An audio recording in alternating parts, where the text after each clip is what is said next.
time. Hello, everybody. Lawton Swan back in the saddle. Once again, it is the show that shakes the Southland.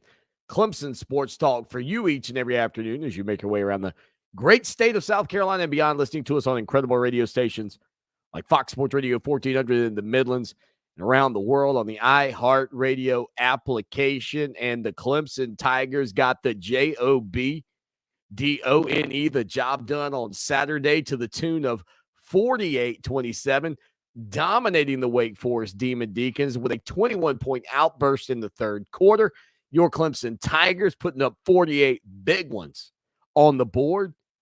And the Demon Deacons will have to wait another weekend to see if they can celebrate a berth in the ACC Championship. Clemson keeps their hopes alive. DJ Uiagalelei goes 11 for 19 for 208 yards with a touchdown and a pick. Terrible fumble in the ballgame. We'll hear from Tony Elliott on that coming up in just a little bit. Plus, we'll hear from Dabo Swinney and Brent Venables on a Wild and Woolly Monday afternoon. Kobe Pace named your ACC running back of the week. 24 carries, 191, 2 touchdowns. Will Shipley, 19 carries, 112 yards, and 2 touchdowns as well on the ground. Plus, Shipley added 1 touchdown through the air on a play called Bayou, which is supposed to be run by former Clemson Tiger running back Travis Etienne. Clemson, 543 total yards, 333 on the ground, 210 through the air. And again, doing it without E.J. Williams. I mean, this group has just been banged up. Now, hopefully, with the return of several players potentially before the Clemson and South Carolina game, you will see the Tigers play well in Williams-Brice Stadium Saturday night. Speaking of Williams-Brice Stadium, how about the South Carolina Gamecocks? They are now bowl eligible. Shane Beamer, the Shane train, year 1, bowl bound after knocking off Auburn on Saturday. The Gamecocks trailed 14-0 early. They come storming back. Indeed, what a season for the Gamecocks. It looked like after their loss last weekend to Missouri that the odds that they would get to a bowl game were slim to none, but they find a way to knock off Auburn. And again, you have to wonder, why in the world did Auburn essentially abandon the run? 21-17, the final score in that game. A late deflection off of an Auburn blocker up back on a punt sealed the deal. I don't know if it hit his leg or not. I honestly don't. But quite frankly, Auburn, when you put yourself in that scenario, cry me a river, War Eagle, you didn't deserve to win that ball game. But the Tigers and the Gamecocks will face off on Saturday under the lights at Willie B. Now, as for this program, what are we doing this week? We're Monday, Tuesday, Friday. So we'll be here with you on Monday and Tuesday, today and tomorrow. And then we'll be off the air on Wednesday and Thursday, and we'll be back with you on Friday afternoon. So getting ready, getting set for the college football weekend. Dabo Swinney spoke with the media yesterday during his teleconference, and he talked about that defensive performance that Clemson had on Saturday against Wake Forest. Clemson with 8 sacks in the ball game, just moved the line of scrimmage. Sam Hartman, who had been tremendous this year, was in trouble all day long. Now, he did go 27-43 for 312 yards and a touchdown with a pick. But that Clemson Tiger defense just gobbled things up front and took control of the game at the line of scrimmage. I mean, defensively, I thought we set the tone. This isn't a team that punts very often. We had 4 straight punts. Came right out of the gate with a sack. Did a great job against the run all day. Obviously, the 8 sacks, that's our most on the season. 7 3-and-outs. Had a bunch of different guys show up and make some contributions, and a bunch of guys had some half sacks, etc.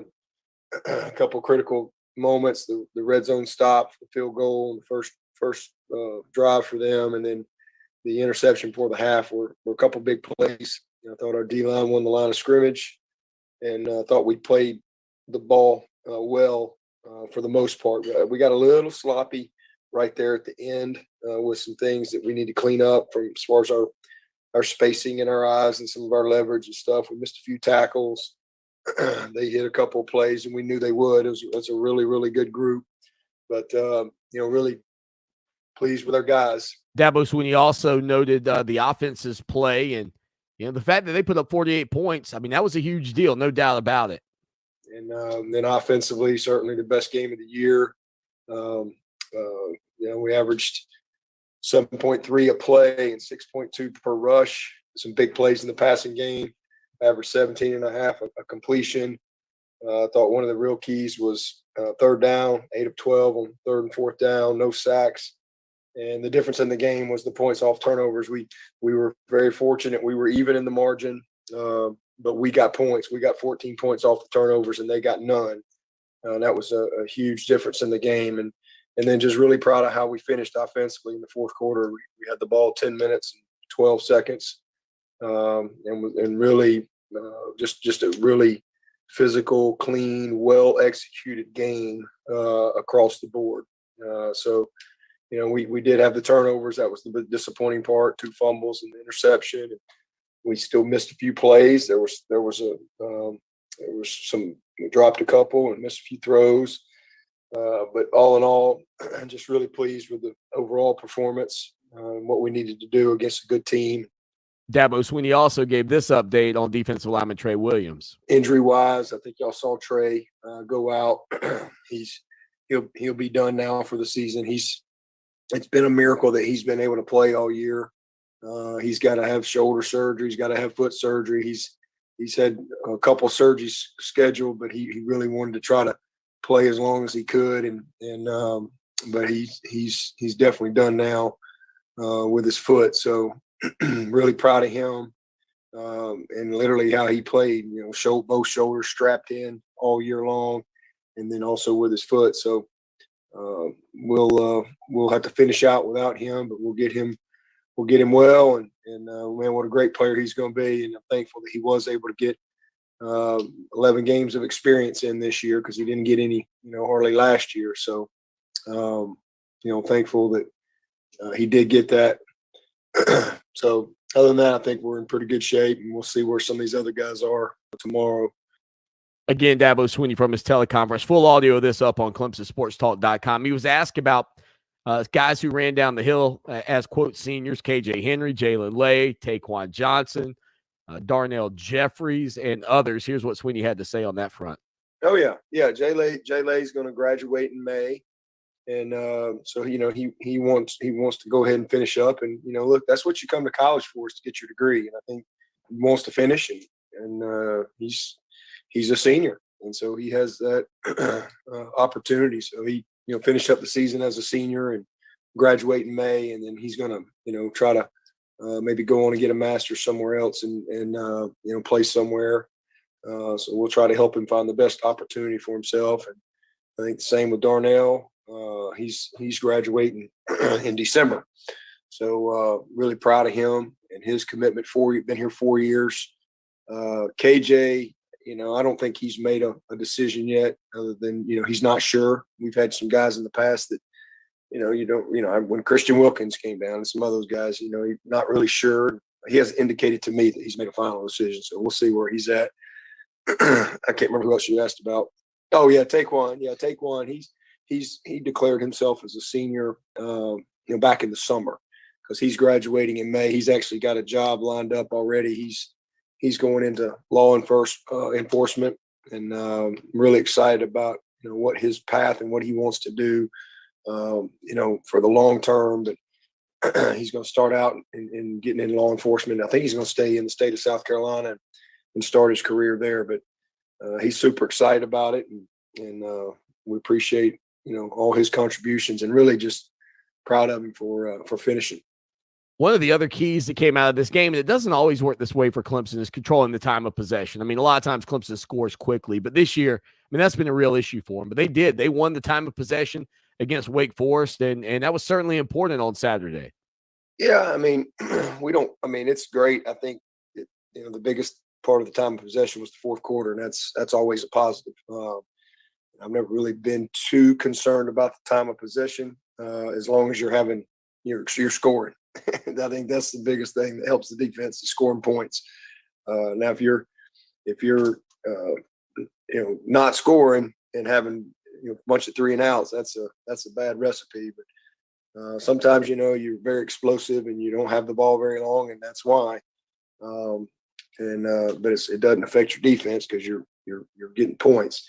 Then other times, it can hurt you because you're not converting third down, you're 3 and outs, things like that. But yesterday was a little bit of both. We did have some explosive plays, but I think the biggest thing was the fourth quarter.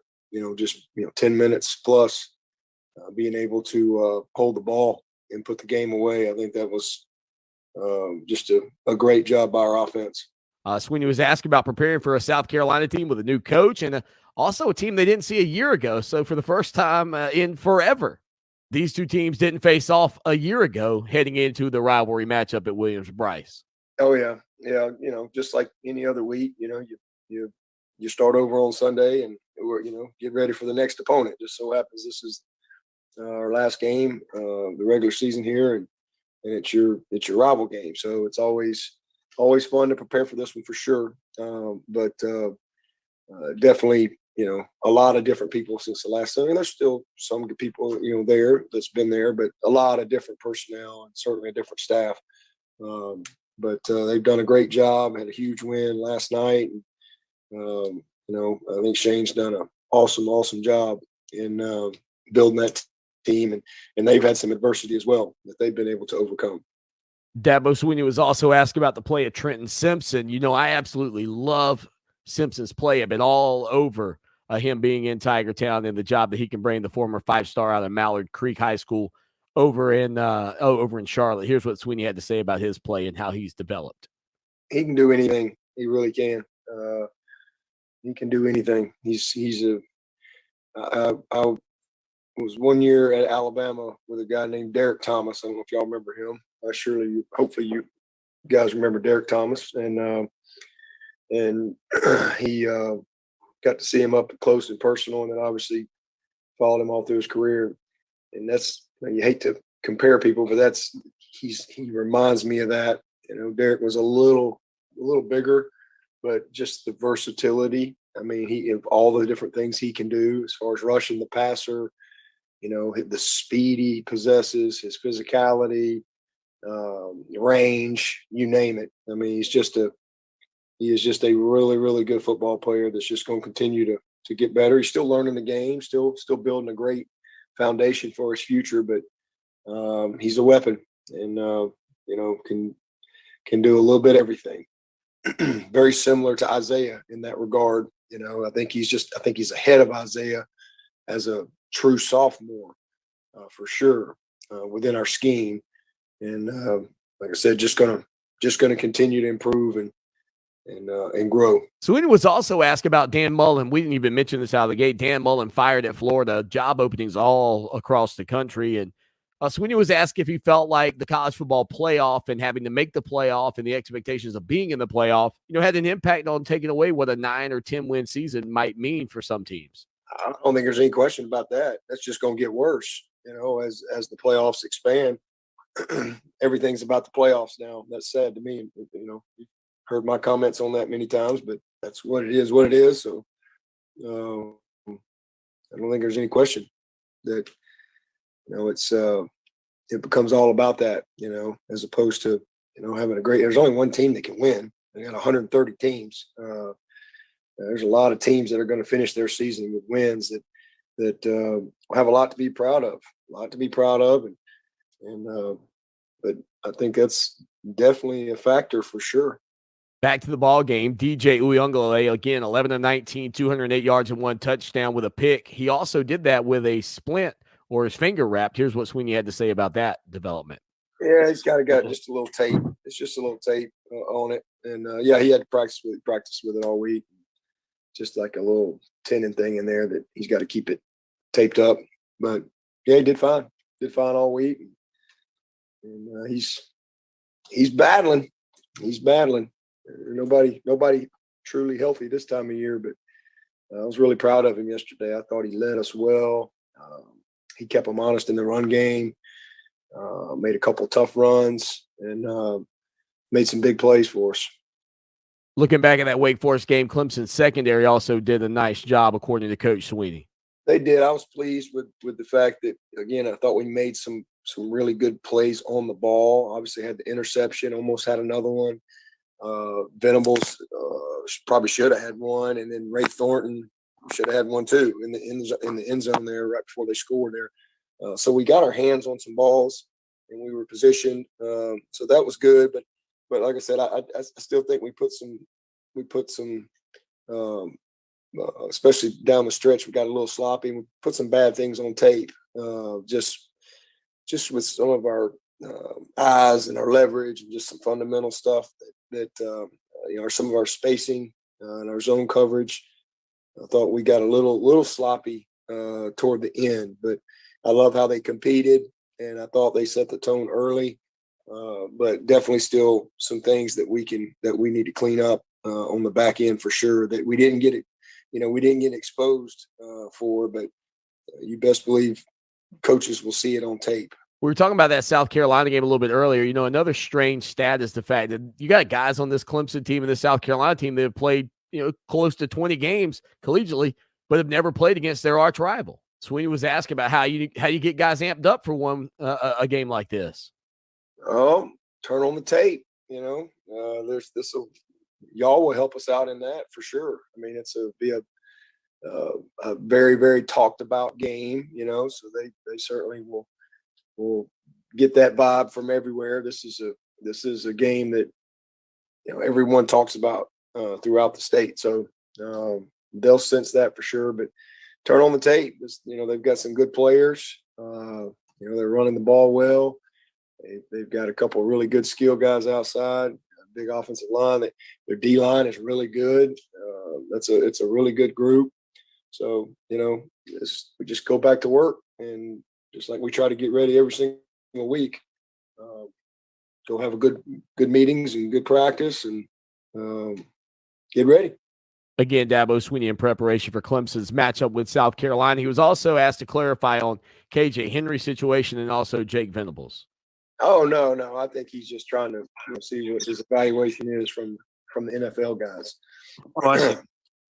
Just waiting on his, he's a fourth-year player, and he's graduating in December, so he's got his degree, and he's definitely a guy that's got a chance to play at the next level. And he just wants to see what he's projected as. Yeah, Jake is graduating in December, and Jake has torn his hamstring 8 times, and he's just trying to get to the finish line. And finally, this is really this week is really like the first time that he's been healthy last week and this week all year. He missed pretty much all of camp, and he's been hurt all year. And it's just I think he just is at a point where he's ready to move on to the next stage of his career, and his body just not holding up for him. And one final update on that front, Dabo Sweeney was asked about Mario Goodrich's status, and would he be returning for another year? He has. I mean, he certainly has that option. I think right now his intention is to go pro, and he's had a great year. But I think he's another guy that's got a decision to make. But I think right now that's kind of where he's leaning. He's had an excellent year. He's got an invite to the Senior Bowl. It's hard for some of those guys. They may not make a decision until later. But I think right now that's kind of his path. But we've had a lot of guys that have been in their path, and then they've decided to come back for one more year. So we'll see. But I think right now he's going to go pro. With a quick break, we'll come back and hear from Tony Elliott on the show that shakes the Southland. Stay with us. Now, Columbia's most dependable traffic, sponsored by Pope Davis Tire and Automotive, home of the best tire prices in Columbia, guaranteed. Fox Sports Radio 1400 traffic. Traffic types include hard scrabble at Summit Parkway, also I-26 westbound near the Chapin exit.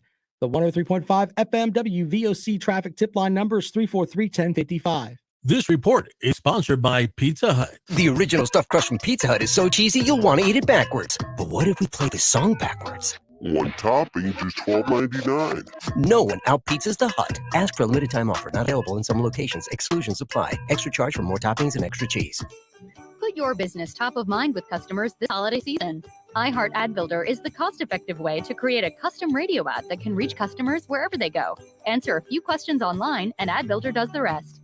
Get started at iHeartAdBuilder.com. Group training is a fun, accountable way to get in shape. I'm Coach Stewart of Dynamic Health and Fitness. Come train with one of our special groups today. We will focus on giving you the support you need to get in shape. We use the Dynamic Mob, featuring intervals of cardio, functional training, and strength training to change your lifestyle to make you healthy. Get started today at any of our locations in Lexington or West Columbia, or call 803-408-4060 or online at dynamichealthclub.com. Jonathan Rush here, inviting you to one of the most successful bridal events in the Midlands, BrideCityShows.com Bridal Showcase, Sunday, January 9th at the Columbia Metropolitan Convention Center. Get your business in front of hundreds of new clients in just one afternoon. Showcase your services, network with other wedding pros, book business. It's the BrideCityShows.com Bridal Showcase, presented by WNOK, American Floral, Southern Way Catering, and Columbia Bridal Associates. Reserve your space today at BrideCityShows.com. Way back when Columbia was a vast dining desert, a wasteland for fast, fresh, authentic Southwestern food. Weren't nothing bundled up nice and warm in a tortilla. Columbia needed Diablos. Southwestern the way you want it. The real deal, with no shortcuts in quality and served up as fast and fresh as you want it. Diablo Southwest Grill, Sunset Boulevard in Lexington. DiabloSouthwestGrill.com. Chris Domine is a husband and a father. Chris is an athlete. Chris is even an Ironman. But 10 years ago, Chris was facing a very different story because his kidneys were failing. Basically, the doctor said, if you don't get a kidney transplant and if you don't do dialysis, you are going to die. Fortunately, Chris received a second chance at life, made possible by an organ donor. You know, your well-being changes from loss of hope to better times ahead. More than 100 million people in America are registered organ, eye, and tissue donors.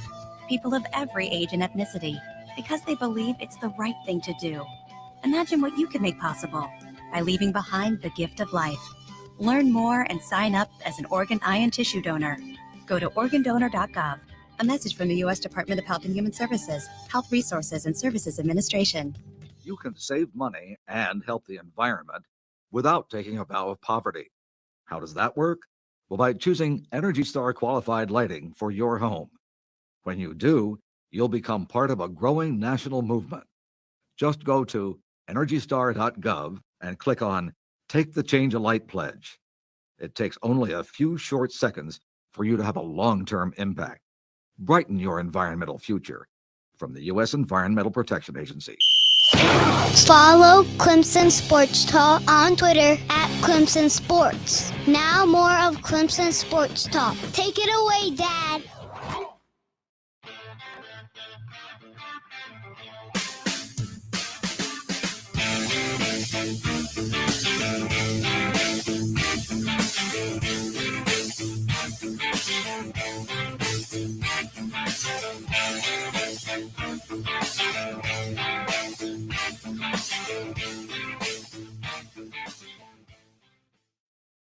It is the show that shakes the Southland. Lawton Swan with you on a Monday afternoon. Again, great hearing from Dabo Sweeney off of Clemson's 48-27 victory over the Wake Forest Demon Deacons. Again, Clemson and South Carolina facing off on Saturday night. That matchup set for 7:30 on the SEC network. Again, though, for the Clemson Tigers, listen, this season's been a weird one. Incredibly still not ranked in the AP or the coaches poll. They are 8-3. They still have a chance to get to 10 wins. Their losses to all teams that are ranked, and just a 7-point loss on a pick six to Georgia. That's kind of crazy, in my opinion. The Clemson's still not ranked. Nonetheless, let's flash back to after Saturday's victory. Tony Elliott, man, the best performance they've had offensively this season against the Wake Forest Demon Deacons, was asked about playing a game where everything sort of went right for this group. Just, so happy for our players. We've talked about it week in and week out, believing that we were close to having that breakout game where everything was going to come together. Just really happy for those guys to be able to see what their potential is. Since we've entered the month of November, we've really been harping on the foundation of the program, talking about the DNA that these young men have and what's expected of them. And it was just really good and really happy for them to be able to put it all together. Tony Elliott also spoke about being able to control the line of scrimmage. Again, 333 yards on the ground for Clemson Saturday against the Demon Deacons. I felt like we matched up well. Obviously, they're very well coached. It felt like inside wise, they're not quite as big as what we've seen in some of the previous games. But I was really just kind of comparing it to Pittsburgh, and I thought that we did a good job in the trenches in Pittsburgh. Thought their D line was similar to what we faced at Pittsburgh. Knew that we had to run the football to be able to set up some of the play actions because they were going to be aggressive and play us in a one high structure. So it was good. So definitely, I know I was asked a question last week. I was concerned. Wasn't concerned if the guys played to their potential. So I felt like if we played to our potential, we'd at least have a chance to be effective running the ball. But the communication was really good. Man, the backs ran hard. DJ kept them honest. Felt like the coaching staff did a really, really good job this week of putting together some schemes that they may not have seen us do as much to be able to create some either ors for the quarterback, with the exception of the one option play that we had down there on the goal line. I thought they did a good job. DJ did a good job of making the right reads. Tony Elliott, Clemson offensive coordinator, giving you a recap of this matchup between the Tigers and the Demon Deacons on Saturday. Now, E.J. Williams, we mentioned, was out this past weekend, just another blow to the wide receiving core. And Elliott gave it the backdrop of when he found out that E.J. wasn't going to be able to play. That was a kind of a game time deal. Coach will update you more on his on his status with where he's at. But hey, next man up. That's kind of it's been the theme. And so, as I said a couple of weeks ago, and we'll continue to say, the young men have now, instead of running from the adversity, they expect it, and then they expect to overcome the adversity. Just really happy for Will Sweeney, man, to be able to start. Man, he's grown up here in Clemson on the practice field, and his last home game as a senior to be able to start, man. So for the first time since 1963, a son started with his father as the head coach at Clemson. Jimmy Howard being the guy back in 63 when his dad, Frank Howard, was head coach. Now Will Sweeney with his father, Dabo Sweeney, the head coach there. He was also asked about Shipley's jump pass again. We found out earlier today that play was called Bayou, but here's sort of the rundown of that moment and how that play went, or how that play came to fruition. So actually, Travis Etienne is going to be pretty upset because that was his play.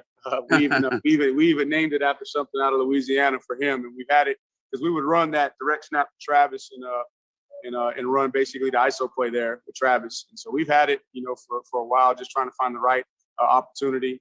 The Shipley came in and showed that he was able to execute it, and just happy for those guys. Happy for Shipley, man. What a young man just to get back and be a leader as a freshman. And then David Salem, man, there's not a better, individual human being on our team than David Salem. So just really happy with, his level of play, some things to clean up, but he's taking ownership of leading, and it's good to see those guys execute. So we've had it for a little while. Been working on it since last year with Travis, just didn't have the right opportunity, and today was the time. 803-450-0086, 803-450-0086. Tony Elliott was also asked to sort of identify how this win kind of fits into the momentum, the positive momentum that these guys have been building over the past few weekends, because clearly, things are getting better, and they need to be, because you got a 6-5 South Carolina team, a surprisingly good, season for the Gamecocks, I think, in a lot of people's minds, given the expectations. And here's what Elliott said about how this game kind of fit into their rising momentum. We've been challenging the guys to visualize playing, their best game of the year. And definitely for us offensively, it's the best game of the year at the right time. We can't go back and change anything about September. We had a bad September. But we can do something about November. And the theme has been, hey, make it in November to remember. This is when championships are won. And we get at least to play for a state championship next week and put the orange pants on. So, that's been the focus, and this is good momentum. But we got to make sure that we capture the moment too, and make sure that we put our confidence in how we prepared to be able to play the way that we did, not thinking that's just going to carry over. So the guys will celebrate it for tonight. They'll have a day off to rest tomorrow, and when we come back on Monday, it's going to be Mental Monday. We're putting that behind us, and we're figuring out how we can replicate that week of preparation so we can go play an even better game down in South Carolina. that's the challenge to our guy. So there you go. Tony Elliott kind of giving you some insight into this Clemson Tiger team and the recent run they've been on. You know, we put the poll question up, the Kaufman's fan poll up earlier this year after Clemson's slow start. And I said, how will they finish their final 5 games? Folks, they're going to finish at worst at 4-1. And I think most people feel pretty good about the fact that they'll probably finish 5-0 in their final few games. Clemson, by the way, an 11.5-point favorite in this matchup against South Carolina. So the Gamecocks, again, just 11.5-point dogs to Clemson at home. Typically, you get 3 points at home. So the Tigers, most people probably think they're about a 14-point favorite, but it's 11.5, giving South Carolina the benefit of their home crowd. Again, DJ Uiagalelei enters this game just 178 of 323 for 1,960 yards and 9 touchdowns. So still a lot left to improve on that front for DJ. We'll hit a quick break. When we come back, we'll jump back into some Tony Elliott. We'll find out a little bit more about DJ being limited and get Tony Elliott's thoughts on how the offensive line did on Saturday against the Demon Deacons. Stay with us. Lawton Swan here. And I know in sports, we're always talking about the big guy. Well, let me tell you, when you're buying a car, you don't need that. What you need to do is head down to Orangeburg to my good friends at Ferry Chevrolet Cadillac. 4 generations of family-owned business right there at Ferry Chevrolet. No dock fees, no tricks, straightforward pricing in a low-pressure environment you'll love. Check them out online, ferrychevrolet.com, or call them 803-536-1600. It's Ferry Chevrolet Cadillac, just a short 30-minute drive off of exit 145A in Orangeburg. The world is upside down and millions of Americans are out of work. Debt keeps rising, and yet taxes and interest rates are at historically low levels. What's going to happen next? Oh, I don't know. Space monkeys could arrive. Times like these, it is important to do your homework and be prepared, especially if you're near retirement. Hi, it's Glenn Beck. This is not the time to go it alone and hope for the best. I want you to call Pat Struby today and find out what he can do for you right now. Do what other families just like yours have done for over 20 years. Call the team at Preservation Specialists. Call 803-9-RETIRE and schedule a complimentary phone or video consultation. Pat Struby and his team at Preservation Specialists are local and independent. Their focus is you and your retirement. So call 803-9-RETIRE. Schedule a complimentary consultation and be prepared for your retirement years. 803-9-RETIRE. Glenn Beck has been remunerated and is not a client. Investment advisory services offered through Kalos Capital Inc. Investing involves risk, including the potential loss of principal. It's fall, y'all! Stay cool with this WilsonsAir.com weather update. A mix of clouds and sun this afternoon, but then get ready. After a 60-degree high, it gets cold tonight. For ABC Columbia, Channel 25, I'm Tyler Ryan. This report is sponsored by eBay. Shop on eBay to get more for your dough on stand mixers. Or get more for your buck on tech and gaming gear. Get more and save more on premium brands with eBay's exclusive deals.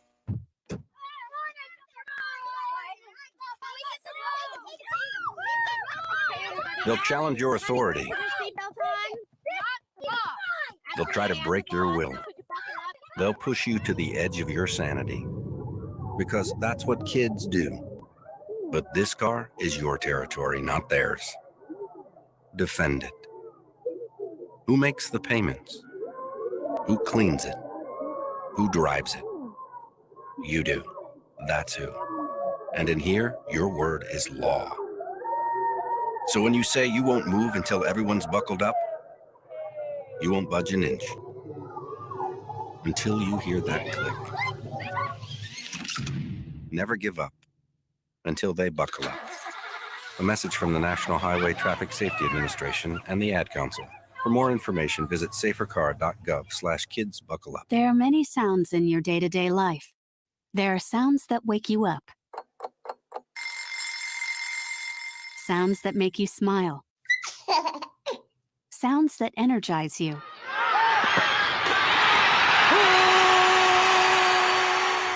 And sounds that help you relax. But there are some sounds that can alert you to danger and can help save lives. Wireless emergency alerts, now on many mobile devices, use a unique sound and vibration to bring you information about severe weather events, Amber Alerts, or other emergencies in your area. With critical information from local sources you know and trust, you can be in the know, wherever you are. For more information, visit ready.gov/alerts. Brought to you by FEMA and the Ad Council. It's sports radio done only the way Fox can do it. Always something to talk about. There's always controversy. You're listening to Fox Sports Radio 1400.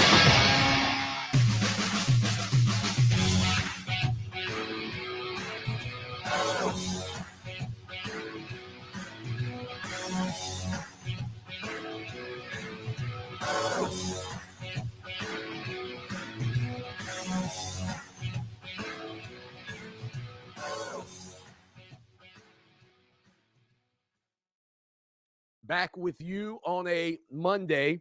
Again, Monday, Tuesday, Friday we'll be here. So Wednesday and Thursday, enjoy Thanksgiving with your family.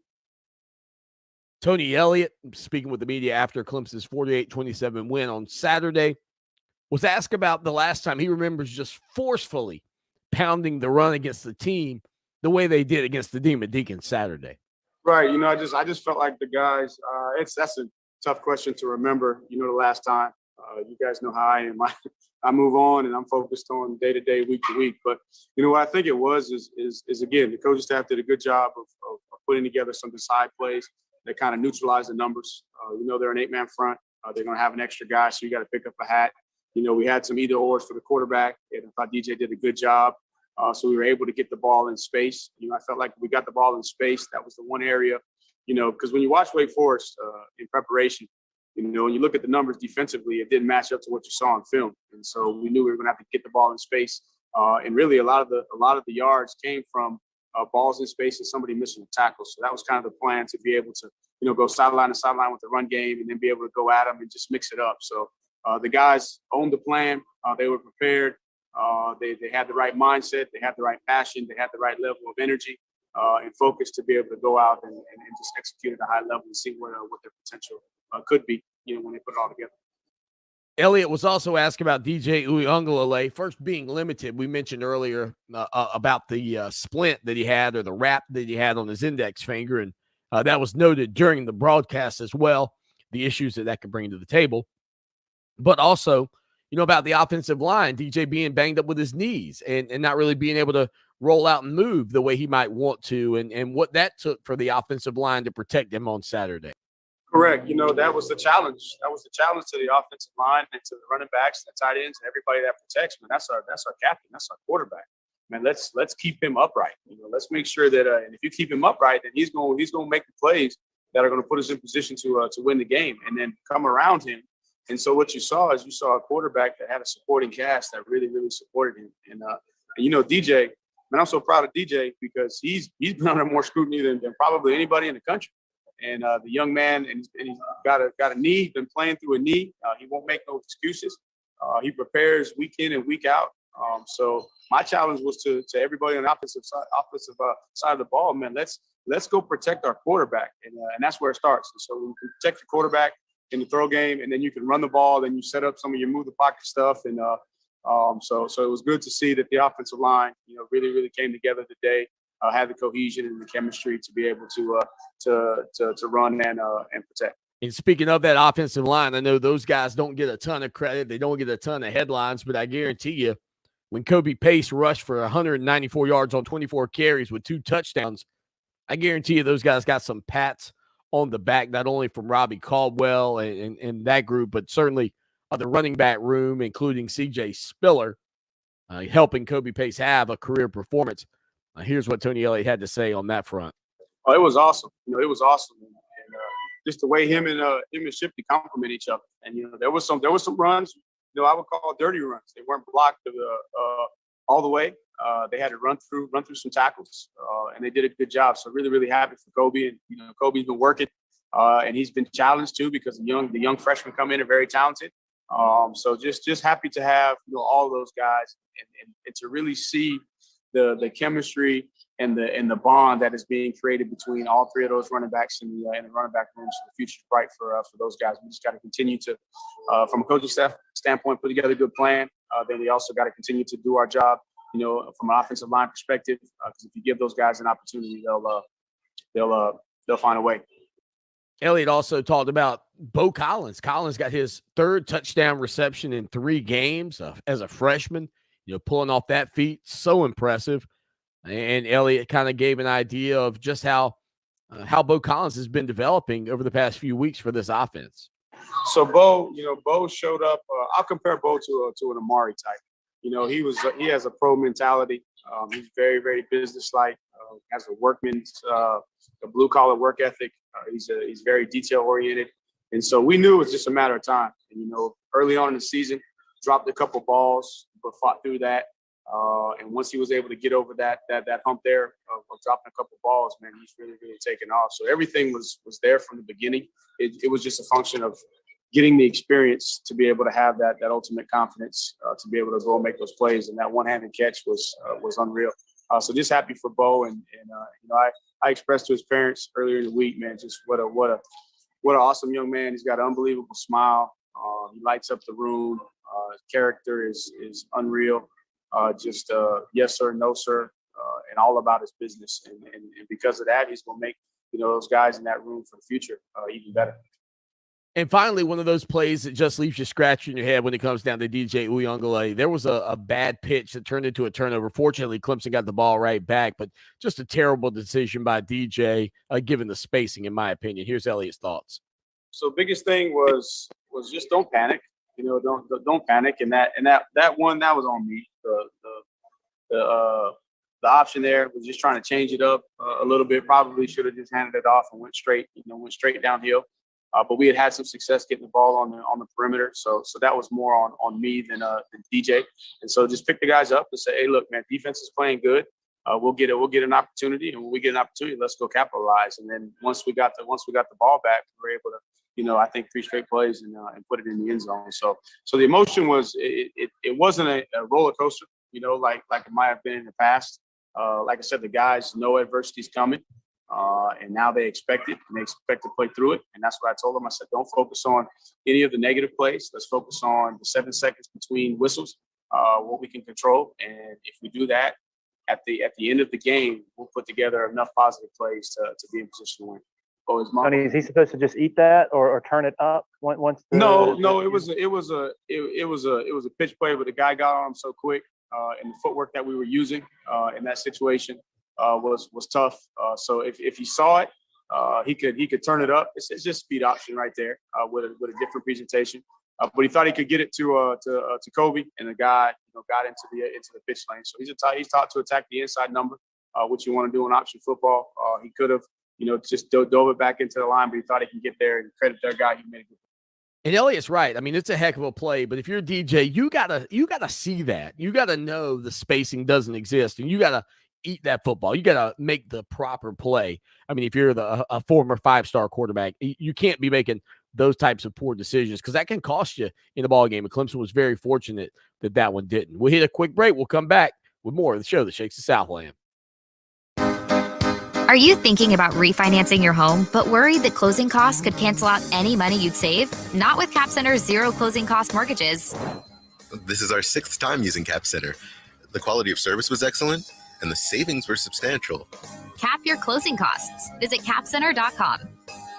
Equal housing lender. Visit capcenter.com for rates, savings, and offer limitations. This ad contains real client feedback voiced by actors. NMLS ID 67717. NMLSconsumeraccess.org. By popular demand, Great Southern Homes now lists their coming soon communities online. Whether you're looking for a new home in your hometown, moving to a new town, or just want your pick of choice lots, this is the place to start. Great Southern Homes invites you to put the wow in your new home with options and upgrades. Live green, live smart in your new green smart home. Show your style and personalize your new home with options and upgrades from Great Southern Homes. Find your dream home today, greatsouthernhomes.com. Want to know the sneaky way to give the perfect gift this holiday season? Just tiptoe into your loved one's closets and look at their shoe sizes. Then head to Skechers and make this holiday the most comfortable ever. Because at Skechers, we have ultra comfy, ultra affordable shoes you can buy everybody you know. Let's start with the kids. We have shoes that light up and sparkle, stretch fit that are easy to slip on and look cool, and many more. Shoes truly are the new toys this holiday. And how about for mom, dad, and even the grandparents? We've got boots, sneakers, slip-ons, shoes for working out, for going out, and so much more. Plus, many come with Skechers exclusive air-cooled memory foam for ultimate comfort and in a fit you're sure to love. Relaxed fit, wide fit, arch fit, and so many more. Skechers are the fit specialists. So this year, deck the feet with super comfortable Skechers. Just sneak into their closet, get their shoe sizes, and let Skechers do our holiday magic. Find Skechers at Skechers.com, at a Skechers store near you, or wherever stylish shoes are sold. Shop on eBay this holiday season to get more for your dough on stand mixers, or get more for your buck on this season's hottest tech and gaming gear. And on eBay, you can even get more OMG deals to turn this Black Friday into the best Friday ever. Get more because you save more on premium brands with eBay's exclusive Best Friday Ever deals. Get more when you get it on eBay. I'm Sam Rappaport, host of Earnin' It, a new podcast about women who are breaking the NFL's glass ceilings. I went to Darcy and said, look, I'd like to hire 2 coaches who happen to be female. This story will be told by NFL head coaches, owners, and of course, the women themselves. I even go in with Commissioner Roger Goodell. I didn't curse once, did I? Listen to Earnin' It, the NFL's Forward Progress on the iHeartRadio app or wherever you get your podcasts. Not on my watch, our military service members say, as they volunteer to serve. Not on my watch, they say, as they leave their families behind to keep the rest of ours safe. As they move out, stand firm, and take fire. So not on our watch, we say, to the severely ill or injured veterans who can't get the care they deserve, the therapists they need to walk again, the treatment they need to talk again, the lifetime of day-to-day help they need to live full and independent lives. When there's no more government funding, or a nursing home seems like the only option, or everyone says there's no hope for recovery, we won't leave one warrior behind. Not on our watch. Find out how you can do your part at findwwp.org. Holiday Lights on the River is back for another festive holiday season at Saluda Shoals Park. For a chance to win 2 passes, one for your family and one for someone else, log on to foxsportsradio1400.com/contests.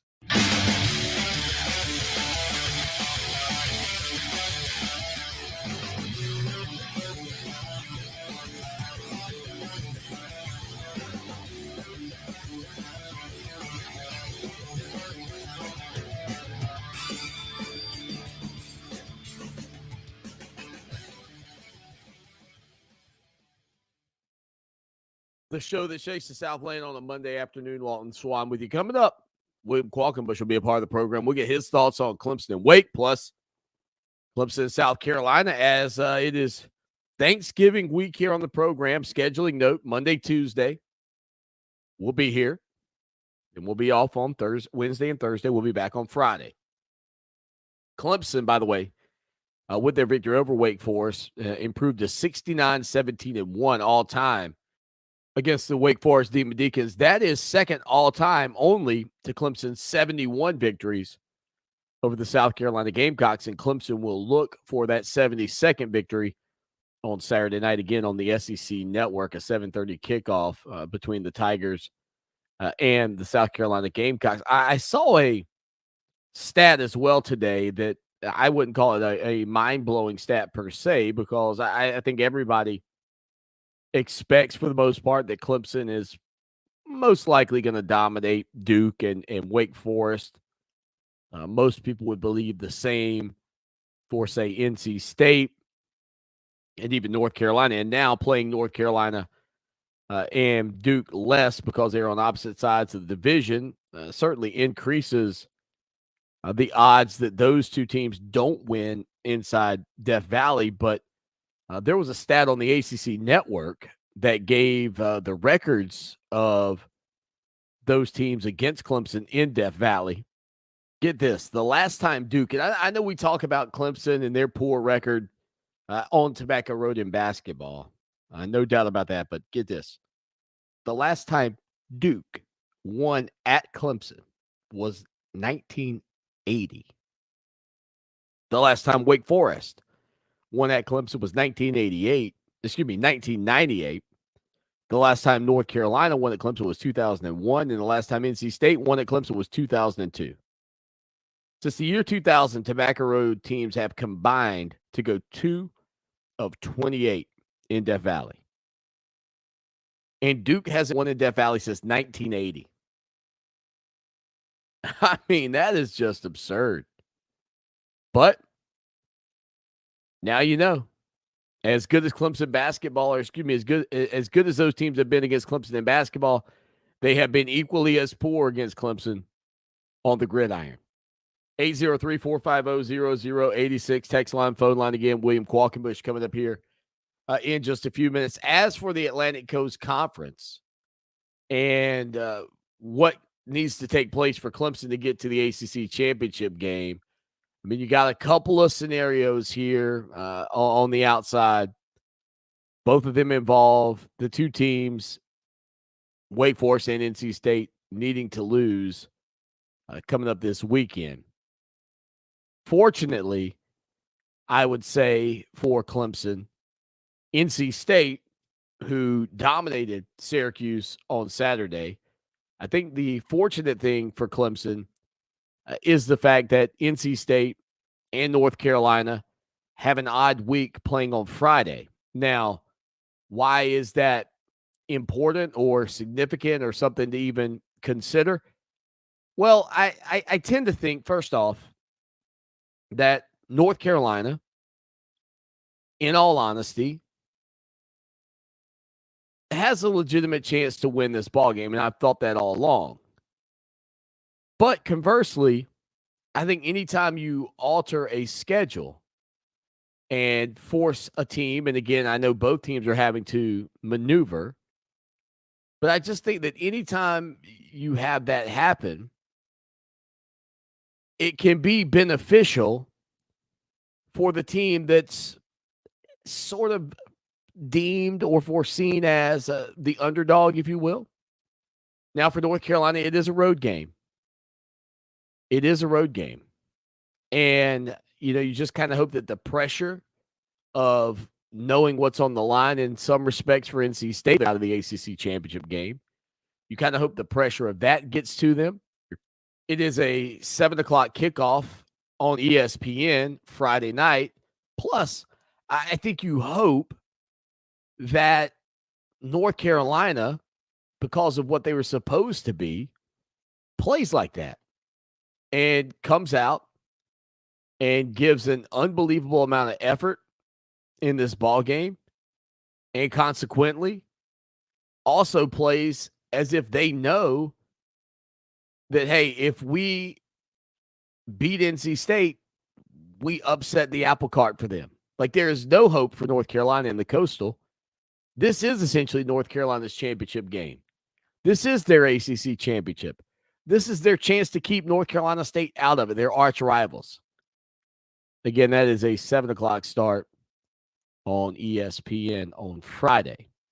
Then Clemson would also need, so look, going into Saturday, you might know, because I didn't realize when we talked about that NC State North Carolina game previously that it was actually a Friday game. So then Wake Forest is at Boston College at noon.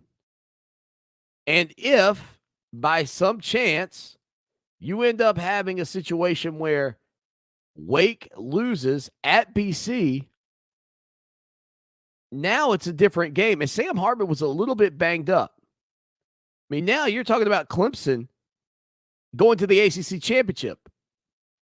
59.4% for Wake Forest currently against Boston College.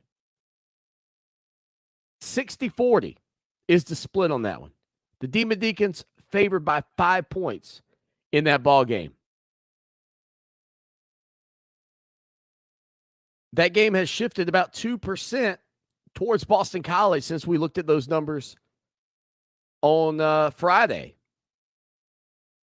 However, the North Carolina game has shifted 5% towards Wake Forest. So still in it, Clemson, Wake, and NC State.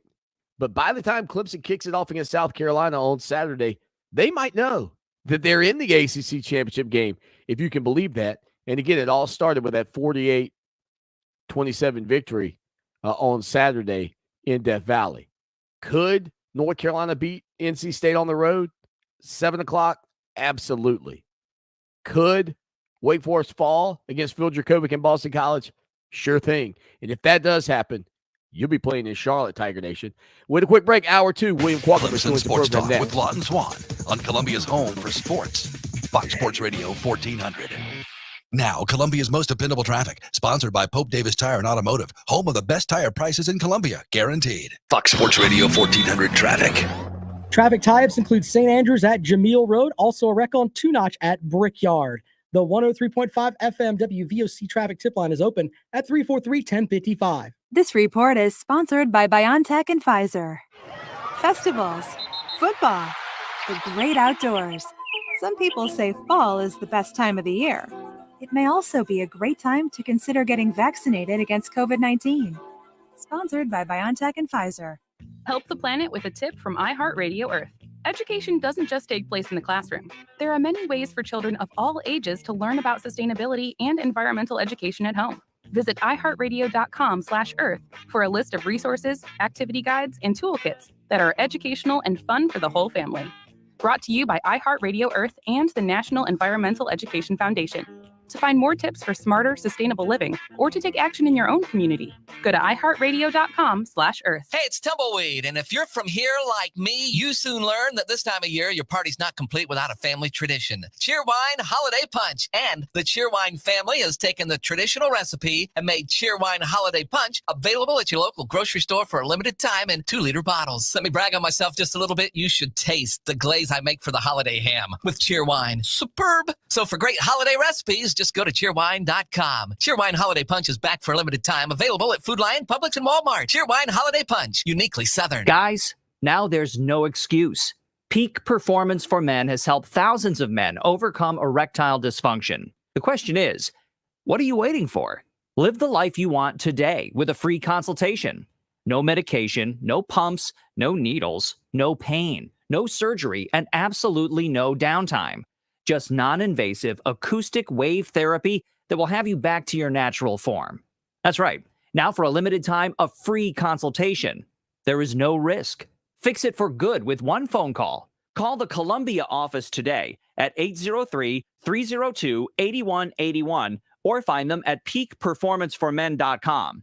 Why wait? Enjoy your life to the fullest. Peak can make the difference. Call 803-302-8181 and get your free consultation now. That's 803-302-8181. Peak Performance for Men. Our military service members volunteer to protect us in the most dangerous places around the world. They step up. And when they are severely ill or injured, returning to their families is only the beginning of their long road home. Beyond all the hospitals and doctors and surgeries they need just to survive, they also deserve whatever they need to truly live. All the in-home care and day-to-day help they need to live independently, on their own terms. Wounded Warrior Project long-term support programs were established to provide these brave men and women whatever they need to continue their fight for independence, at no cost, for life. So many of them need us, and it's time for a grateful nation to step up. Find out how you can do your part at findwwp.org. Whoa, long time no see. It's me, the Rock t-shirt in the back of your closet. Dude, remember? You crowd surfed in me, man. But you haven't worn me in like forever. I get it, you're retired, but I still got some rock left in me. So take me to Goodwill, where I can really make a difference. Your donations to Goodwill create jobs, training programs, and education assistance for people in your community. To find your nearest donation center, go to goodwill.org. Donate stuff. Create jobs. A message from Goodwill and the Ad Council. WCOS Columbia, Fox Sports Radio 1400, an iHeart radio station, available everywhere on our free iHeart Radio app. #1 for music, radio, and podcasts, all in one. It's time for Clemson Sports Talk with Lawton Swan. Just call me Swanee. Tiger style. Tiger style.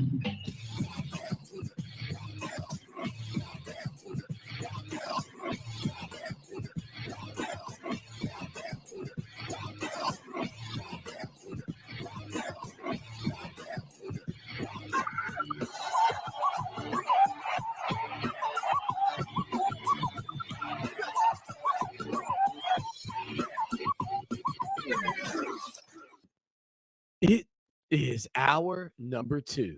That's drive time right here on the show that shakes the Southland. Clemson Sports Talk, Lawton Swan with you. And of course, it is a Monday afternoon, and you know his voice. You know him on Twitter at Qualk Talk. William Qualkenbush joins us to give us the inside scoop on what he's thinking is going on up in Tigertown. Again, Out of Bounds with Qualk and Kelly from 12 till 3 o'clock each and every afternoon on 105.5 The Roar in the Upstate.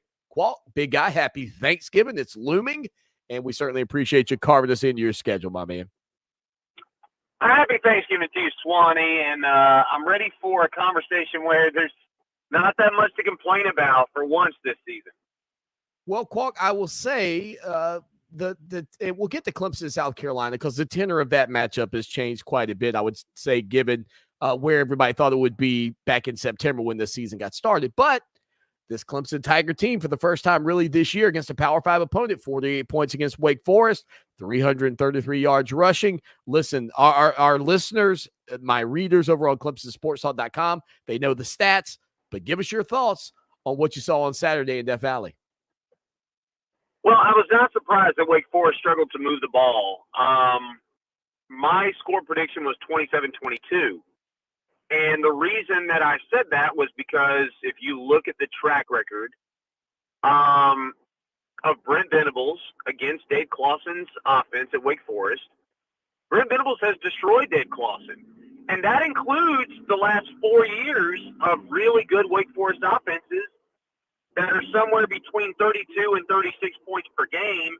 Venables just totally shut them down. So I was sort of hedging even a little bit off that standard, saying, look, I believe that Brent Venables is going to have his worst defensive performance against this Wake Forest offense.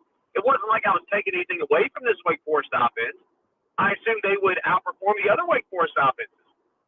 But when you're averaging over a 4-year period 33.8 points a game and Clemson's holding you to 8.3, when you're averaging 5.3 yards per play and Clemson's holding you to 3.3 over a 4-year span, of course, you're not going to achieve what you think you want to achieve. And the first play from scrimmage, Swanee, I thought was so interesting in sort of setting the tone for the game because Wake Forest, if you notice in the first series, they had 3 straight drop-back passes. There wasn't play action. There wasn't a long mesh. There was none of that. And it showed you that they were very concerned about Clemson's ability to create pressure on the interior of the line of scrimmage, and that fear was unfounded. That concern was founded. That fear was well founded. With regards to Wake Forest, and then you saw Clemson sack Sam Hartman, which it did 7 more times in the game on that first snap. It was Skowski. It was senior day. There were a lot of good vibes there. The thing that I didn't see coming, Swanee, there were 2 things offensively. The first is that Clemson was able to hit on almost all of its opportunities for big plays. And there's been a lot of things standing between this team and big play offense. There's been lack of execution, but also things like the turf monster. I mean, how many times has Will Shipley fallen down with a chance to get 25, 30 yards and he gets 8 or 10 or 12, I mean, it felt like Clemson ate up a lot of those yards in this game. Able to set the edge effectively. Offensively against Wake Forest, we thought they would do that. Wake Forest tackles horribly and has all year long. We knew they were going to struggle there. We knew Clemson was going to get some yards and points. But the thing that probably surprised me the most, I tweeted this early in the game, and I talked about it all week long. If Clemson wants to win this game easily, it will run twice as many times as it throws, and it will not look back. And it will not strengthen that strategy. Because how many times have we seen in postgame press conferences, Tony Elliott and Dabo Swinney say, we've stuck with the run a little bit longer. And my concern was, after watching NC State last week throw the ball 75% of the game, despite the fact that they were running it at 6 yards a clip, I felt like Clemson might do that Clemson might be lulled into a false sense of security with the pass. Instead, they threw it twice in the second half. One was a one-handed catch. They only really targeted 2 receivers in Bo Collins and Davis Allen the entire game. They did exactly what they needed to do to both maximize their ability to score points and to attack the defense that they were going up against. And it's the first time all season I've been able to say that. I thought the game plan and execution was about as good as it could possibly be for this offense against that defense. Again, William Qualkenbush is on Twitter at Qualt Talk, and Out of Bounds with Qualk and Kelly is this show from noon until 3 o'clock each and every afternoon in the upstate on 105.5 The Roar. All right, Qualk. So, with all of that out of the way, where do you think DJ is? I mean, obviously, from the health standpoint, you see the tape on his finger. You know he's sort of banged up with the knee, but where do you think he is more mentally at this point in the season than where he was perhaps earlier in the year? Well, first of all, it's interesting. We spoke with someone around the program last week and asked, frankly, off the record, how healthy is DJ? And this is a person who's been pretty frank with us, through the season. And he said, DJ can make all the plays that he needs to make. Well, that doesn't mean he's 100%. But that does mean from the physical side that maybe that knee's a little better than they let on against UConn. Maybe the fingers maybe a little more workable than we thought at certain points. But mentally, I think that's an interesting question because we know this. In the Georgia game, there was too much on his plate. So what did they do? I think they overcompensated the other way. They took too much off his plate early in the season where it created a lot more reliance on an offensive line that was still trying to put it together. Remember the musical chairs on the offensive line that marked those first few weeks? Didn't really know what your running back rotation was. And so I feel like DJ was over-relied upon and then under-relied upon against Wake Forest, the team that will let you run the ball. There was no reason to throw the ball more than about 20 to 25 times. And they didn't do it. And particularly given the receivers that he had available. When Will Sweeney is starting in the slot for you, when you have 5 scholarship receivers out for the game, including one who, to hear Dabo Sweeney tell it, felt like a sniper shot him in practice with a weird injury that it took him way too many words to characterize. I mean, that's E.J. Williams, but he was the 5th guy. Right. And so DJ's coming in with half a receiving core at best. You've got basically one receiver and one tight end that you threw through the whole day. I felt like he handled it really well. He hit Bo Collins in stride. Those one-hand catch. He hit Bo Collins in stride twice on big plays. He still missed the easy throws. But, man, it feels like the game is just a hair slower. I wouldn't say that famous cliche, the game slowed down for him. I don't think it's slow yet, but it's slower than it was, if that makes sense. And so I think from that standpoint, DJ performed well. He did what they needed him to do. He did what they needed him to do in the run game, too, where he ran just enough so as not to put too much on his knee and expose himself a little bit too much. But he made the plays that he needed to make to keep the defense honest and to keep the chains moving. I thought it was his best all-around game. I did not think that I would say that against Wake because I thought either they rely on him too much or they rely on him not at all and just run it down Wake's throat. And somehow, even though he only completed 11 passes, I felt like we saw DJ really execute his part in the offensive game plan about as well as he's executed that role all season. Qualk, one of the funny things, I have Tommy Bowden on my show every week, every Friday to kind of preview the game. And there was no doubt if you listened to that interview with Tommy Bowden that he knew Clemson was going to win that game. And he knew Clemson was going to win that game because they were going to dominate the line of scrimmage and it was going to force Wake's hand. All we heard all week was about that slow mesh and the slow read and everything. And when you watch it unfold, like you said, right out of the gate, I mean, the Tigers just jumped on with Brent Venable's scheme. And I think the other thing that people forget, this is a group minus Brian Brzee. I mean, Tyler Davis hadn't been healthy. Trey Williams hasn't been healthy, is now out for the year. I mean, that's the other part of this is so incredible is that they did it while they're banged up. Yeah, they did. And you got to give a lot of credit to Rugal Romero, too, and Trey Williams for battling through injury, but also for continuing their development. It's interesting to look at some situations around the country where teams have really mailed it in, where you look at like a Florida or a Texas where they've lost 6 in a row, or, a USC or somebody like that. You can even look at the Auburn team that South Carolina played this year. And one thing that hurts those programs is that when you have guys falter, when you have guys unavailable due to injury, when you have guys who aren't stepping up, the next guys often aren't ready. And sometimes that's a program issue, and sometimes that's a player issue. But whatever the case may be, you turn to somebody who's not ready to take that next step. Clemson has had guys step up into opportunities all year long, and I think in an underrated way on defense, because a lot has been made about the fruit basket turnover on offense, but like Barrett Carter has played a lot of snaps for this team. When Dabo Swinney said he was barely ready to participate at the start of camp, right? Everybody was wowed by his acrobatics and things like that. Dabo's like, nah, he's a part for being being able to contribute. Mario Goodrich has stepped up with some in and out with Booth and others. Goodrich is now a shutdown corner. You look at R.J. Mickens. You lose Zanders. Turner's out, for a lot of the early part of the season. Mickens steps up. Jalen Phillips steps up at the safety. And then you look at the defensive tackle rotation, where you've got Ruggiero and Trey Williams playing starter snaps this year, where we thought it was going to be Brian Brzee and Tyler Davis. Those guys stepped up, and they never relented. They never backed down. They never surrendered the season. That's why Clemson's still afloat right now. Dabo Swinney has said multiple times that the wins that they're getting are culture wins. He said that's our foundation on display. He said that after the game on Saturday. And part of that foundation is next man up. You're going to continue to fight and claw and learn and mature and grow, and we're going to continue to develop you so that when your name's called, you're ready.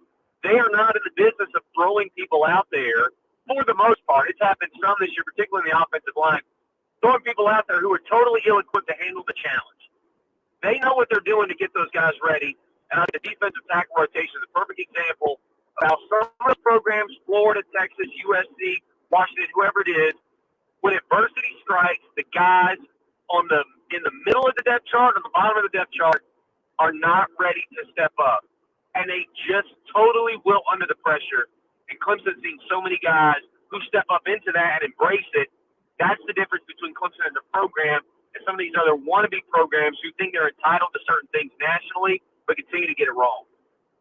Well, given the struggles of the Clemson offense all year, I'd love to continue to reflect on the Demon Deacons, but we now have sort of a new look rivalry game after a year away. Clemson winning 6 consecutive games in the series, looking for 7, which I think certainly would have come a year ago.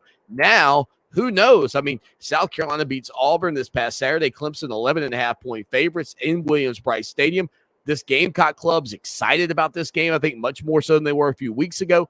They're bowl eligible. There are a lot of connections, or at least correlations between Dabo Swinney's tenure at Clemson and Shane Beamer, neither being coordinators.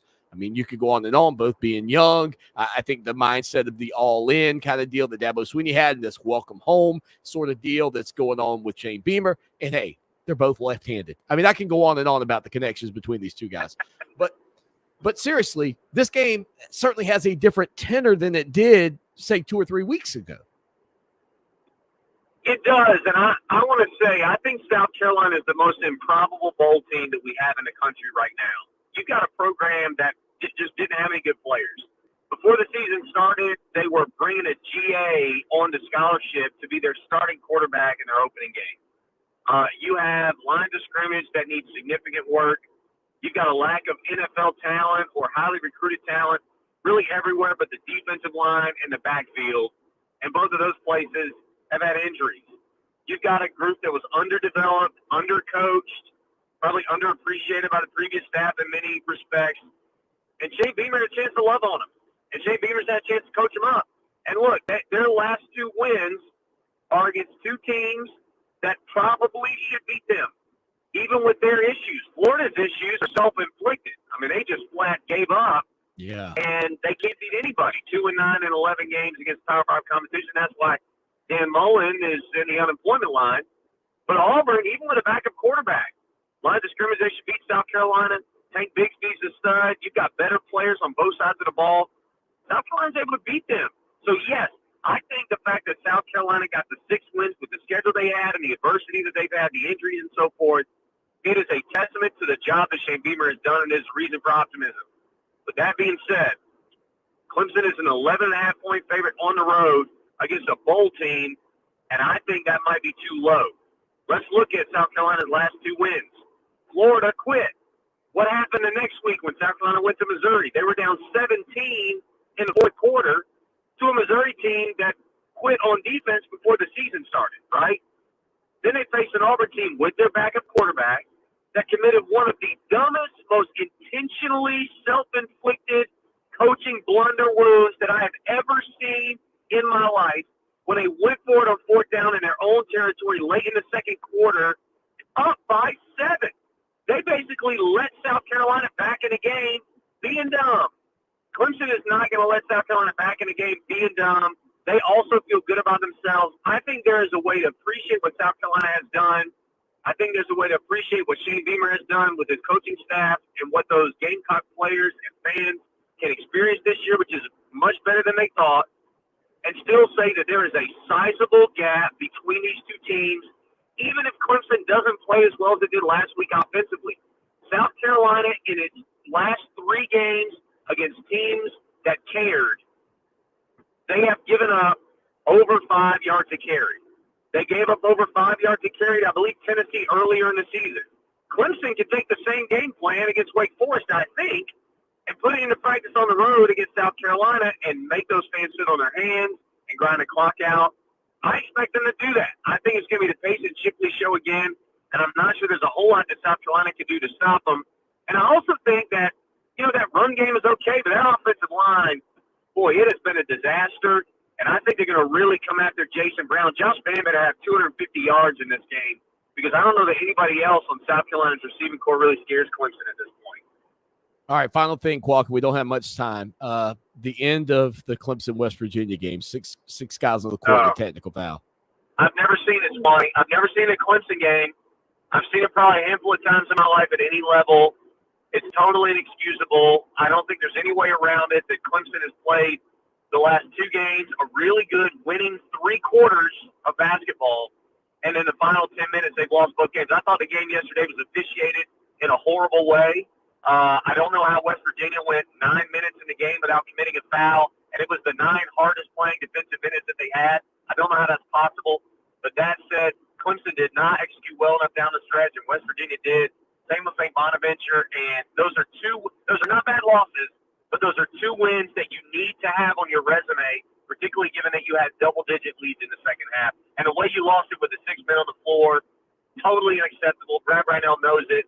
But, man, it is a critically horrible way to lose a game of that magnitude. Qualt, have a great Thanksgiving, and look forward to catching up with you next week after the Clemson-South Carolina game, buddy. Enjoy some chicken this week, Swanee. Be good. William Qualkenbush. 803-450-0086 text line, phone line again. Coming up on the show, we heard from Tony Elliott and Dabo Swinney in hour number 1. How about Brent Venables? I'll be honest. If I could just have my way and ask these coaches any question, and I guess technically I could, but I would like to know, what is your regimen for voice recovery? Because you can, by the end of the week, by the time we talk to Dabo Swinney on like a Wednesday, he's kind of back to good. But, man, he is struggling on a Monday. Brent Venables, after a game on a Saturday, this guy sounds like he's been on a trip of Pall Malls or something. He's been like smoking like a chimney. He's got the rough vocal cords after a game like this. But nonetheless, it's got to be painful. It's got to be. 80,000 people. Imagine trying to do your job, talk to your coworkers who are across the way from you, and yet there are 80,000 people screaming. That's got to be awful to be the defensive coordinator collegiately. Anyhow, we'll hear Brent Venables, and he'll give us some insight into Clemson's 8-sack performance that they had this past Saturday against the Wake Forest Demon Deacons. Plus, the inexcusable 6th man on the court. We'll hear from Brad Brownell as well. Stay with us for more of the show that shakes the Southland. Now, Columbia's most dependable traffic, sponsored by Pope Davis Tire and Automotive, home of the best tire prices in Columbia, guaranteed. Fox Sports Radio 1400 traffic.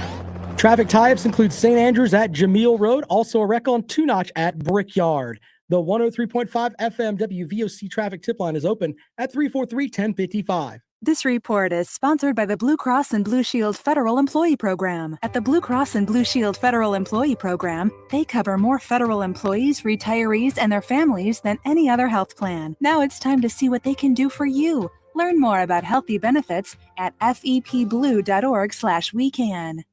For 28 years, the professional staff of the Hobbs Group and Hobbs Group Advisors has been dedicated to helping others achieve their financial goals by delivering quality, objective financial and accounting solutions to a diverse client base of individuals and businesses all over South Carolina. We offer tax and audit services, bookkeeping, payroll, litigation support, employee benefits, personal financial planning, investment management, and insurance services. Please call us at 803-799-0555 or visit our website, hobbscpa.com, to learn more about our people and services. Hey guys, Lawton Swan here. I was hanging out in the backyard with my son Mason a couple of years ago, and he said, "Dad, you're the best father ever." When I asked him why, he said, "Because when I go outside to play, I don't get eaten up by the bugs anymore." Imagine that, me a hero, when all I did was call my good buddy Trey Powell at Mosquito Joe. With their routine service plan, no more bugs and no more bites. Make yourself the family hero. Call Mosquito Joe today, 803-223-7916. That's 803-223-7916. Outside is fun again. Are you shopping for a new home? With a zero closing cost mortgage from Cap Center, you could save thousands of dollars compared to other lenders. This is my third time using Cap Center. It's always a completely painless experience. I can't understand why anyone would use another company to pay closing costs. Cap your home buying costs. Visit capcenter.com. Equal housing lender. Visit capcenter.com for rates, savings, and offer limitations. This ad contains real client feedback voiced by actors. NMLS ID 67717. NMLSconsumeraccess.org. We first opened about 10 years ago. We were small, just a few of us, but it was exciting. I always dreamt of having my own business. It was kind of slow at first, but things started picking up. We had big plans, but in our wildest dreams, we never thought we'd have this much work.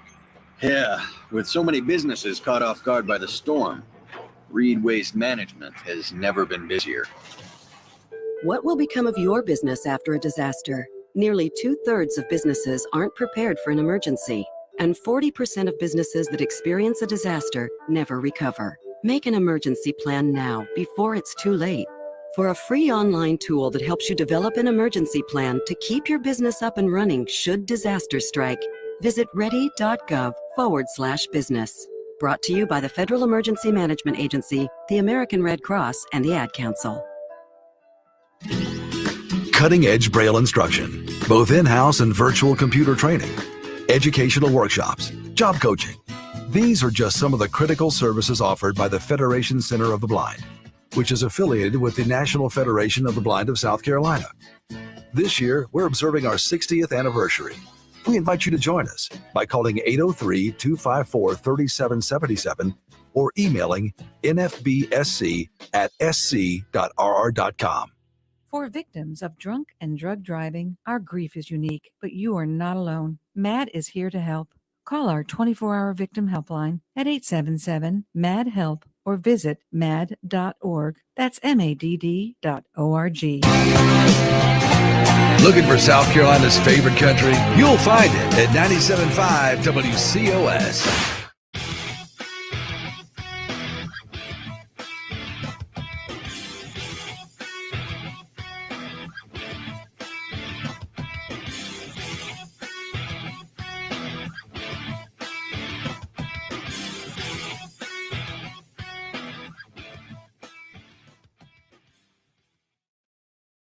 Always great catching up with William Qualkenbush. Again, in hour number one, we heard from Dabo Sweeney and Tony Elliott. As promised, though, we'll hear from Brent Venables here on the program to give you some insight into his thoughts on Clemson's performance against Wake Forest. Also, we'll hear from Brad Brownell coming up in a little bit after Clemson's loss, falling twice, once to St. Bonaventure and then to West Virginia yesterday down at the Charleston Classic. But here's Brent Venables talking about Clemson's 8-sack performance on Saturday against the Demon Deacons. Yeah, I mean, obviously you want to affect the quarterback. We were able to get a lot of pushback, and guys were winning one-on-one. And, we want to start faster, very rhythmic offense. Had great success. And like anything, you go on the road, you're playing in a hostile environment, and you make them uncomfortable early. That affects them to some degree. We still made some plays, but you got to believe that, that fueled us, certainly as a unit and certainly as a team. And got the crowd. We talked a lot about getting the crowd something to cheer about, getting them excited, bringing the intensity, the emotion, the passion, who we are as a from a home field advantage. Man, they were awesome today. Really affected. Yeah, I don't know how many false starts they had, but they had a bunch of those, and it's very hard, for them to communicate, and our players feed off that energy. Brent Venables was also asked about whether or not that game just feels like a good matchup. I mean, he has been so dominant against the Demon Deacons.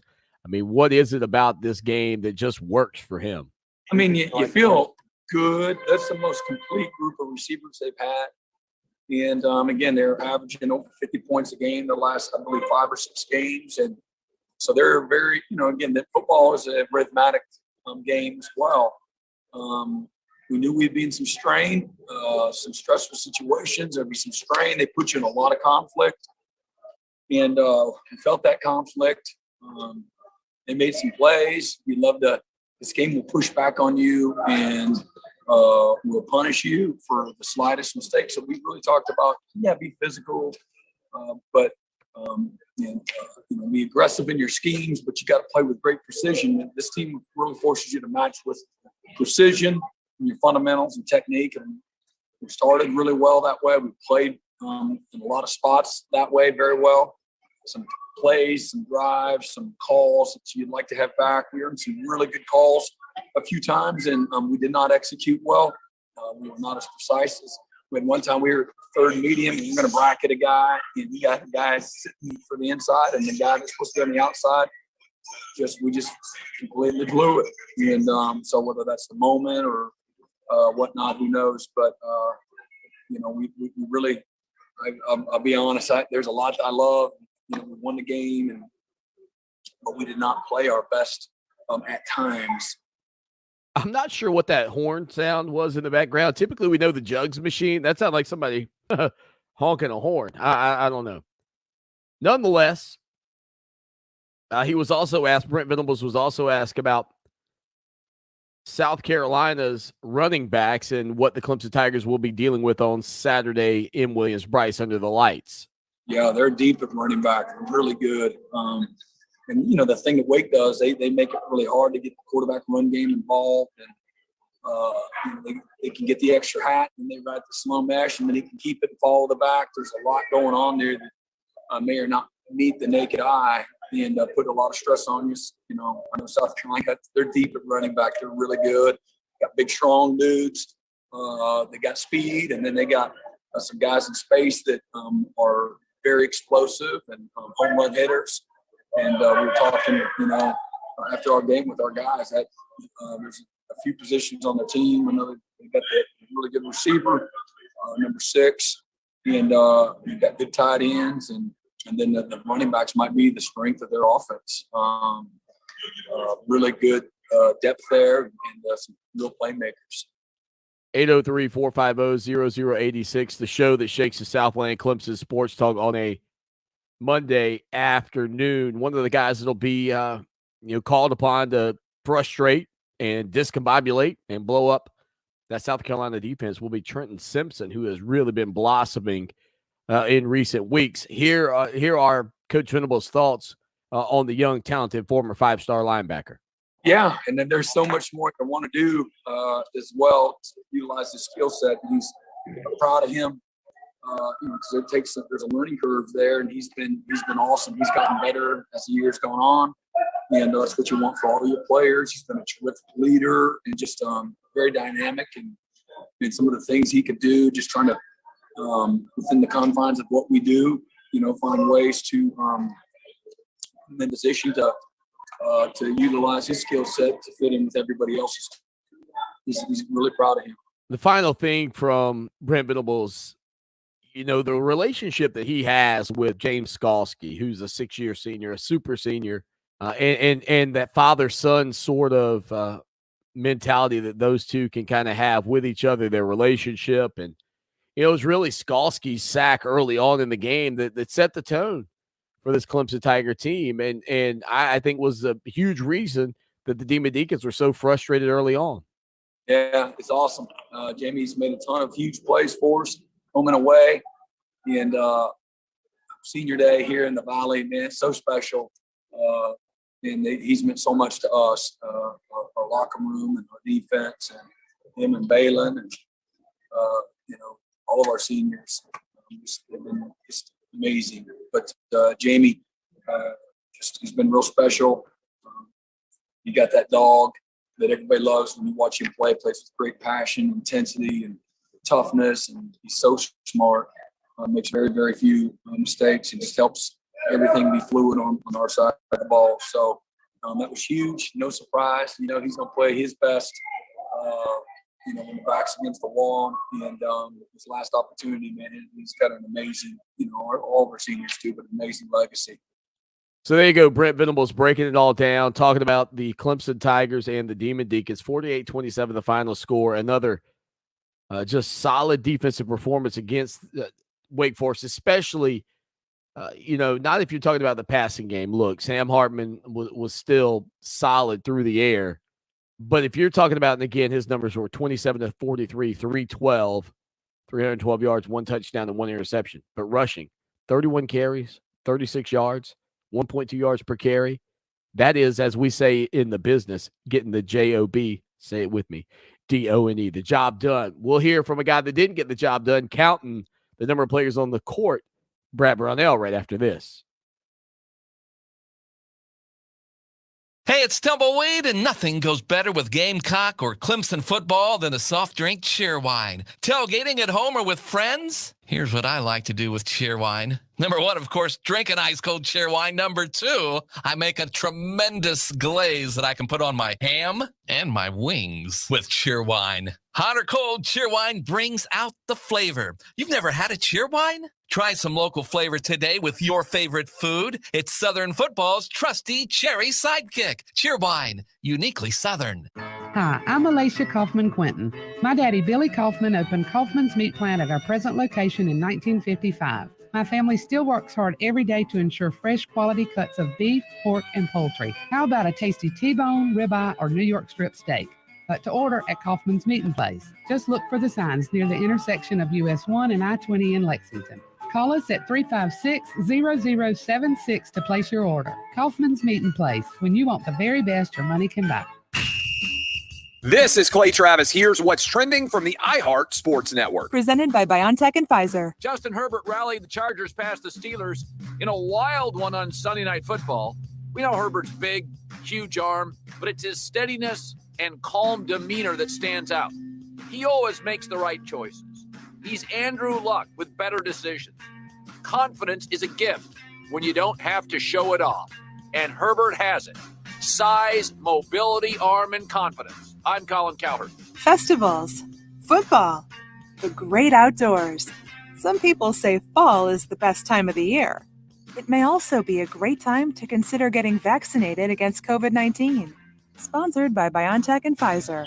Thank you, thank you, thank you, thank you, thank you, thank you, thank you, thank you. Ah, yes. 'Tis the season to be thankful. And the free iHeart app is serving up a collection of thankfulness podcasts that will help turn Thanksgiving into your new daily habit. And we're not talking about the food part. Enjoy our curated list of gratitude podcasts, from Oprah's Super Soul to the Gratitude Diaries. You'll be thankful you did. Open the free iHeart app to dig in now. iHeart. Discover music, radio, and podcasts you'll love. iHeartRadio. Every year, Steve Faircal climbs the stairs of the John Hancock Center in Chicago, 94 floors to the top. It's called the hustle up the Hancock. It's hard to believe when you watch Steve today that a few years ago, his lungs were failing and he was fighting to survive. For 8 hours a day, someone was pounding on my chest to try and keep my lungs clear. I honestly don't think I had more than a couple weeks to live. That's when Steve received the gift of life, a double lung transplant made possible by an organ donor. After I got my new lungs, I started doing things that I had never been able to do. I never knew that breathing could feel this good. Steve climbs to honor his donor and to raise awareness for organ, eye, and tissue donation. Wouldn't you like that when you left this beautiful planet, that you could save a few lives on your way out? It's an incredible gift. Imagine what you could make possible by leaving behind the gift of life. Learn more and sign up as an organ, eye, and tissue donor. Go to organdonor.gov. A message from the U.S. Department of Health and Human Services, Health Resources and Services Administration. Imagine if I told you that an earthquake was going to hit tomorrow right where you live.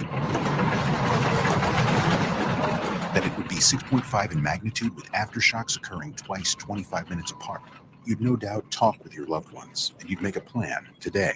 It's true, I can't tell you an earthquake will happen tomorrow, but what if it does? Shouldn't you have a plan? Visit scemd.org and make your emergency plan today. Don't wait, communicate. Brought to you by the South Carolina Emergency Management Division, FEMA, and the Ad Council. Sports Radio, Fox Attitude. You're listening to Fox Sports Radio 1400.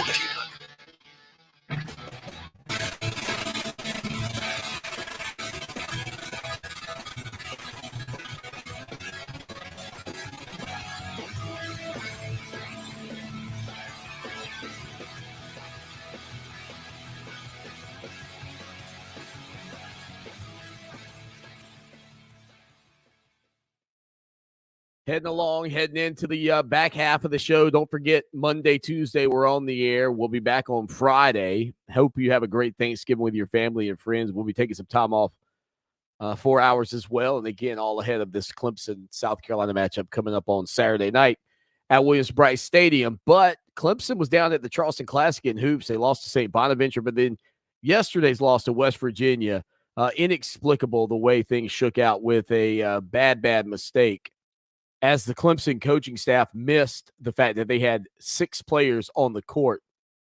And what I think was most frustrating, this was following a timeout with 17 seconds left in a game where you can still win.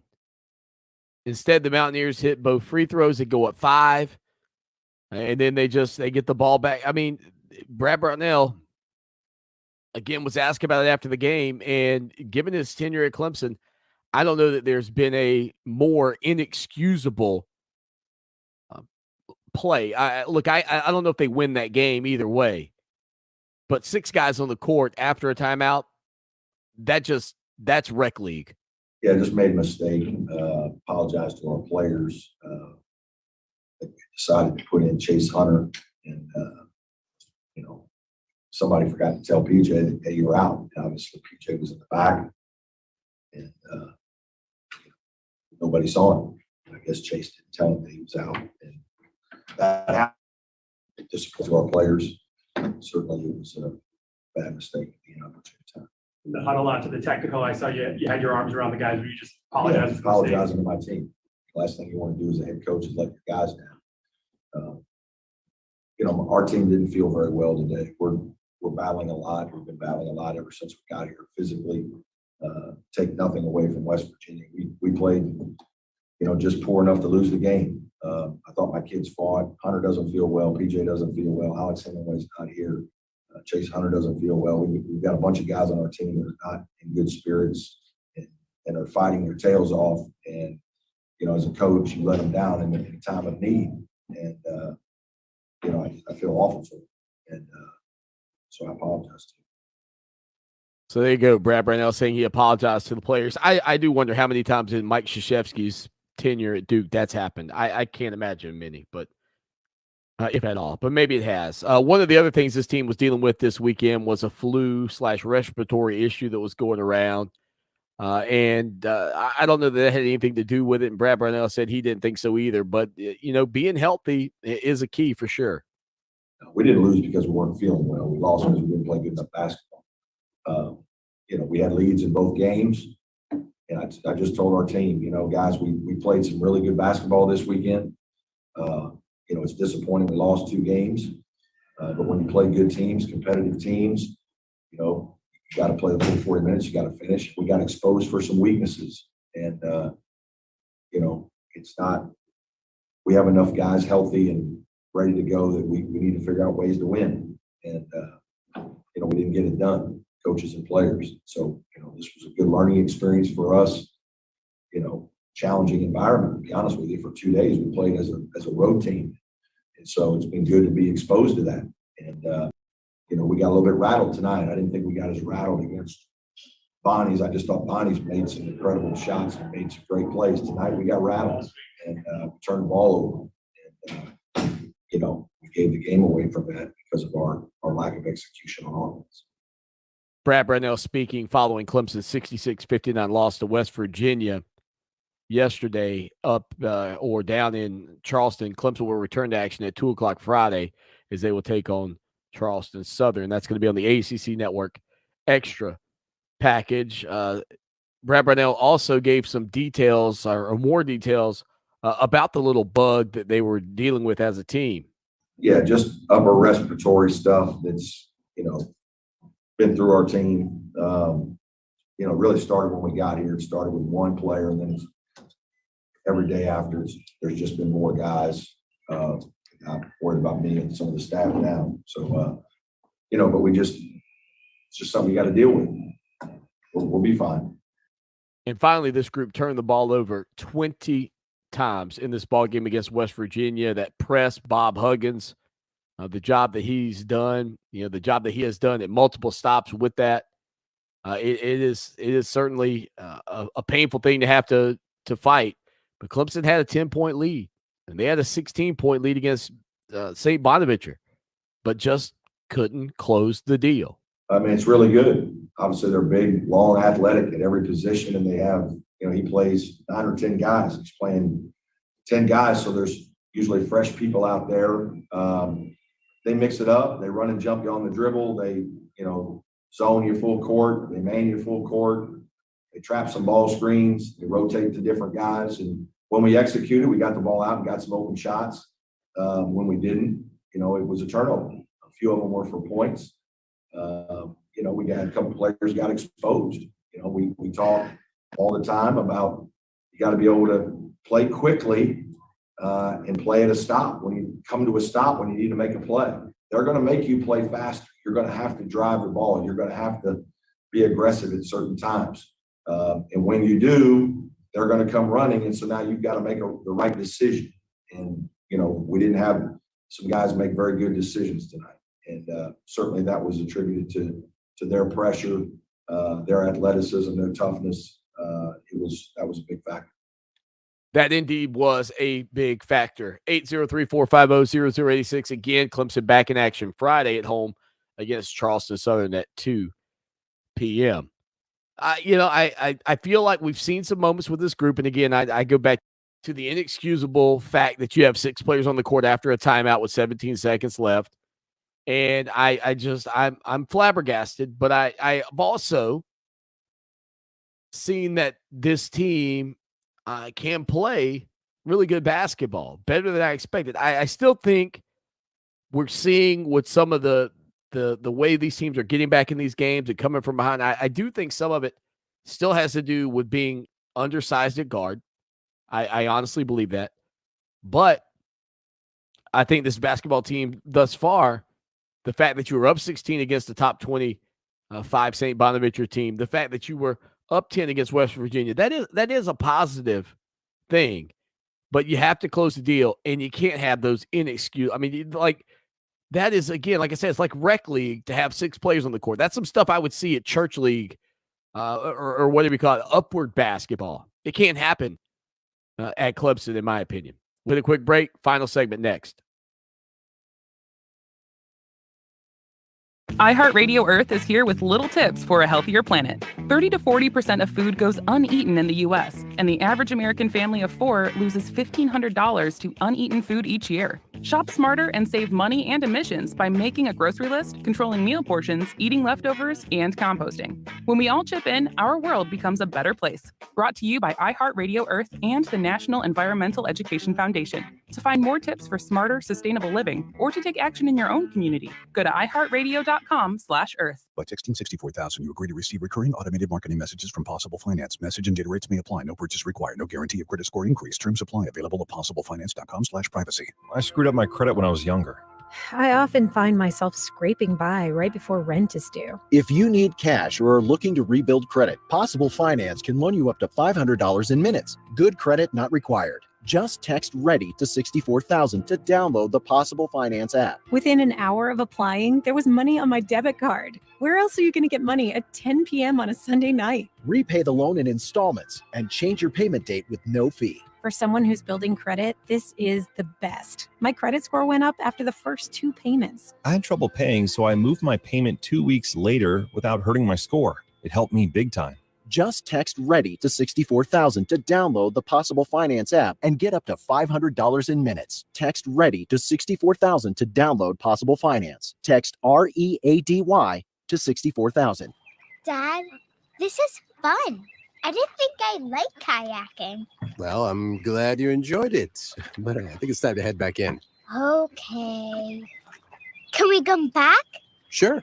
Tomorrow? Let's check with Mom. Hey, be careful getting out of the boat. It's a kayak, Dad. I'm going to return the kayak. Just make sure you have everything. Yep. Can we walk home? How about a taxi? 233 North Maple, please. It's a short fare from your neighborhood to your naturehood. Visit discovertheforest.org to find a neighborhood park or green space near you. Also, find fun activities to do like boating and biking or camping and hiking, plus much more. It's all right in your naturehood. Best day ever. A public service announcement brought to you by the Ad Council and the U.S. Forest Service.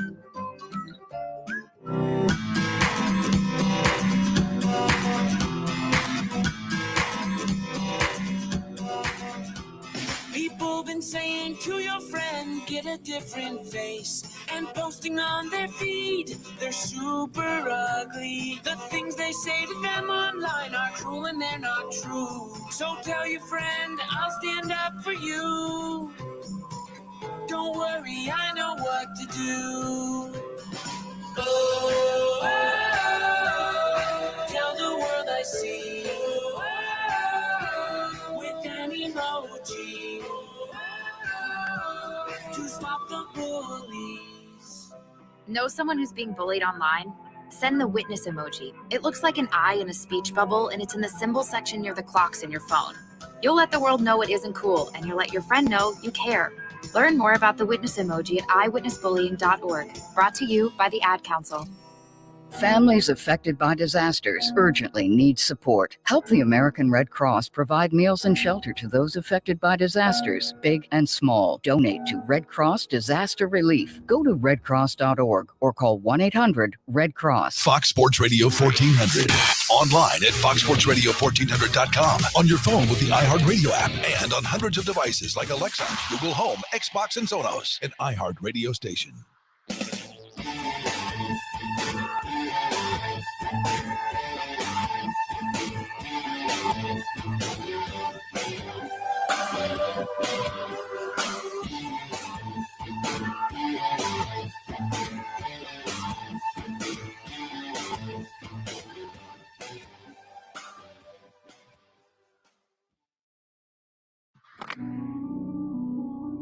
What have you done for me lately? It's a fair question. Just don't lose sight of the big picture. Don't forget history. Lucky for us at Clemson, the answer to the questions, what have you done for me lately, and what have you done always, are the same.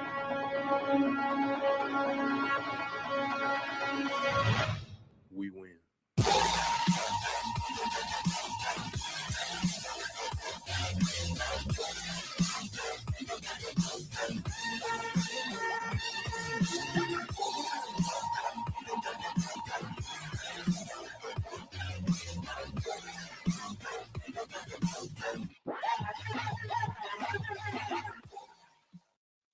Final segment of the show that shakes the Southland, Clemson Sports Talk on a Monday. Man, the show zoom goes by, and of course, we've got audio and much more coming up. Make sure you subscribe to our YouTube channel. Easiest way to get there, if you're not watching over there right now, is tiny, T-I-N-Y, URL. Put that all together, TINYURL.com/Clemson Sports TV, or just go over to YouTube and look for us, and you'll see our logo. We'll have all the videos and all the interviews from today and post-game and everything you could want, plus live video of the show. And we're getting ready to get that live video back up and rolling. As a matter of fact, after I go off the air today, I'm going to make a little switcheroo here at the house and see if I can. I've been talking about getting a new computer, but I may not have to. I got one little plan I'm going to try. Now you're going to be beating me up like, Swanee, why didn't you think of this months ago? I don't know. I guess with just having to do the show twice, before Thanksgiving, having a little break here and really thinking about the Black Friday deals and trying to secure a computer, I thought, well, what if I try one more thing? And so I've got that one more thing in the back of my mind, and I'm going to see if I can pull that off. We'll see what happens. Who knows? All of that being said, however, I am excited about the fact that we got Clemson and South Carolina coming up. Again, tomorrow we'll be joined by John Blau of the Charleston Post and Courier. We'll hear from our good buddy Mike Yuba.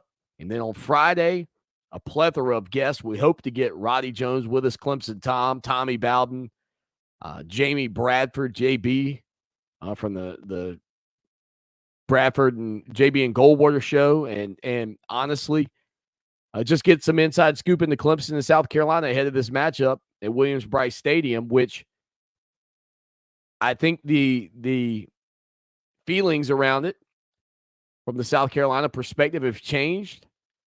I would say maybe leading into the Wake Forest game, oddly for Clemson, maybe you feel a little bit better about the South Carolina game because finally Clemson's offense did something. Can they do it again, though, against the Gamecocks?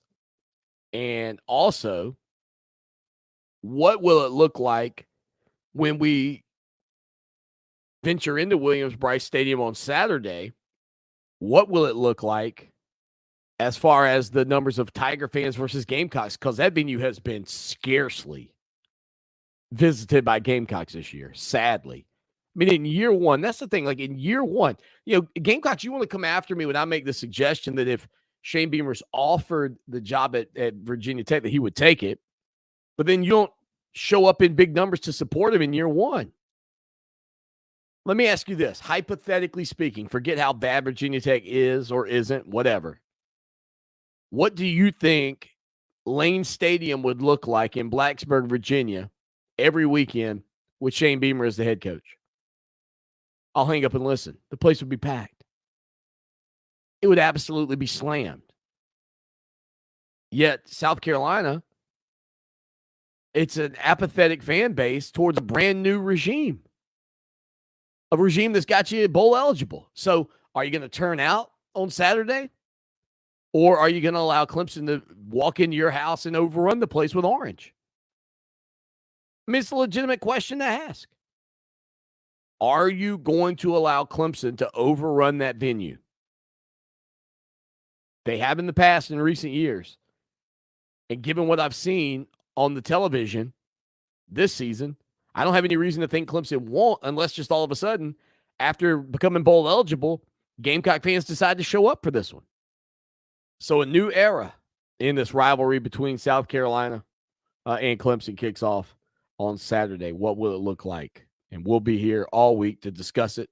We'll be here tomorrow and Friday to discuss it for you. 803-450-0086. Don't forget, that number is 24 hours a day, 7 days a week. All right, let me get to some of the things that you guys have hit me up with because I've seen them coming in here. All right. Bobby in New Jersey says, Swanee, love seeing this team get better every week and love the emergence of Bo Collins in the offense. Can't wait to play South Carolina. He says, sorry we couldn't catch up for the UConn game. He said, I understand Dab weekend. That game trip was my son's birthday gift. There we go, Bobby. Appreciate you, man. Thank you for being part of the program. Billy says, first off, I did not see us beating weight like that. I thought that one would be a close win. Yeah, I think a lot of people did, Billy. He says, second, I did not see South Carolina, the Gamecocks, beating Auburn. Usually when they get down, they just give up. Fair point. They fought back from down 14. He said, third, my takeaway is that South Carolina has some really good defensive backs, and it's going to be hard for DJ if he isn't really accurate, which he hasn't been, at least not consistently. Billy goes on to say, we will need to lean heavily on the run game and impose our will. He put that in caps, by the way, the W. So maybe that is Will Shipley, right? He said, we cannot let them hang around or we might get beat. I agree. I think you only come out and control the game early. Just punch them right in the throat. I don't know another word for it. Preston chimes in and says, what a great Tiger victory, and even bigger is no new injuries. Well, except for the additional one, I guess, technically, of Trey Williams. But he has been banged up, but now he's out for the year. He went on to say it was great to hear them on the postgame show have to choose several players for the play of the game. They ended up choosing the jump pass touchdown from Shipley to Davis Allen. And finally, John in Archdale, North Carolina says, Swanee, if you told me that your prediction was 48-27 Clemson, I would have laughed in your face. No, but we did get it right, John. We did get it right. What was the simulation's final score? Let me see if I can remember. Looks like it was 45-28. So there you go, right on it. Incredible. We got to get out of here until tomorrow. As always, y'all take care now. And go Tigers. Clemson Sports Talk with Lawton Swan on Columbia's home for sports. Fox Sports Radio 1400. Now, Columbia's most dependable traffic, sponsored by Pope Davis Tire and Automotive, home of the best tire prices in Columbia, guaranteed. Fox Sports Radio 1400 traffic. A car hit a deer on Clemson Road at Long Green Parkway. Also a wreck I-77 northbound near the Blythewood Road exit. The 103.5 FM WVOC traffic tip line is 343-1055. This report is sponsored by eBay. Shop on eBay to get more for your dough on stand mixers, or get more for your buck on tech and gaming gear. Get more and save more on premium brands with eBay's exclusive deals. When a community grows, its hospital should grow too. And that's just what we're doing at Lexington Medical Center. We recently launched the largest hospital expansion project in South Carolina history. Our new 10-story patient tower will help us take better care of patients, including the tiniest infants who need special attention. It will also make room for the growing number of patients who need surgery and intensive care. At Lexington Medical Center, our mission to serve our community never wavers. We're here when you need us today, and we'll be there when you need us tomorrow. Let me tell you who I trust to protect my home and my family. Modern Exterminating. Hey, it's Lawton Swan, and when you need top quality service from a team that knows what bugs you, call Modern Exterminating, 765-2315. They're locally owned and offer a full complement of pest elimination services, including complete pest control, termite plans, moisture control, and more. Check out Modern Exterminating online at pestfreesc.com or give them a call today, 765-2315. Modern Exterminating. They know what bugs you. Hi, it's Gary David. Are you ready to take a shot at finding a new career? FN America, a growing world-class design and manufacturer of the world's most innovative and quality firearms, is looking for you. At FN, you'll be part of a passionate team that takes pride in knowing they're doing their part to save lives and protect our freedom. FN offers outstanding benefits, including an on-site health and wellness center, excellent health plans, profit sharing, and 401k plan for all employees. So start carrying your future today and explore career opportunities at fnamerica.com/careers. Dad, this is fun. I didn't think I liked kayaking. Well, I'm glad you enjoyed it, but I think it's time to head back in. Okay. Can we come back? Sure. Tomorrow? Let's check with Mom. Hey, be careful getting out of the boat. It's a kayak, Dad. I'm going to return the kayak. Just make sure you have everything. Yep. Can we walk home? How about a taxi? 233 North Maple, please. It's a short fare from your neighborhood to your naturehood. Visit discovertheforest.org to find a neighborhood park or green space near you. Also, find fun activities to do like boating and biking or camping and hiking, plus much more. It's all right in your naturehood. Best day ever. A public service announcement brought to you by the Ad Council and the U.S. Forest Service. It may be hard to believe, but people just like you are already saving money. FeedThePig.org makes it easy. Their simple savings plan teaches you how to start saving without going overboard. So you don't need to ditch the car and start rollerblading to work. Look ridiculous. You look ridiculous! You don't need to start foraging wild berries. I was skeptical, but these are actually pretty good. You don't need to sell your organs on the black market. Lie back. This is gonna hurt. Yeah, that hurts. You don't need to rent out your apartment to drifters. I made a fire with the wood in your bedroom. That's my dresser! And your closet door. You just need an internet connection. Don't get left behind. Start your personal savings plan with the tips and tools on feedthepig.org. That way, you don't need to sell all your belongings and live in a commune. These dungarees belong to all of us now, Tom. Brought to you by the American Institute of CPAs and the Ad Council. Portions of the following program were pre-recorded. Fox Sports Radio 1400, WCOS Columbia. Available everywhere you go with the iHeartRadio app. And now #1 for podcasting, an iHeartRadio station.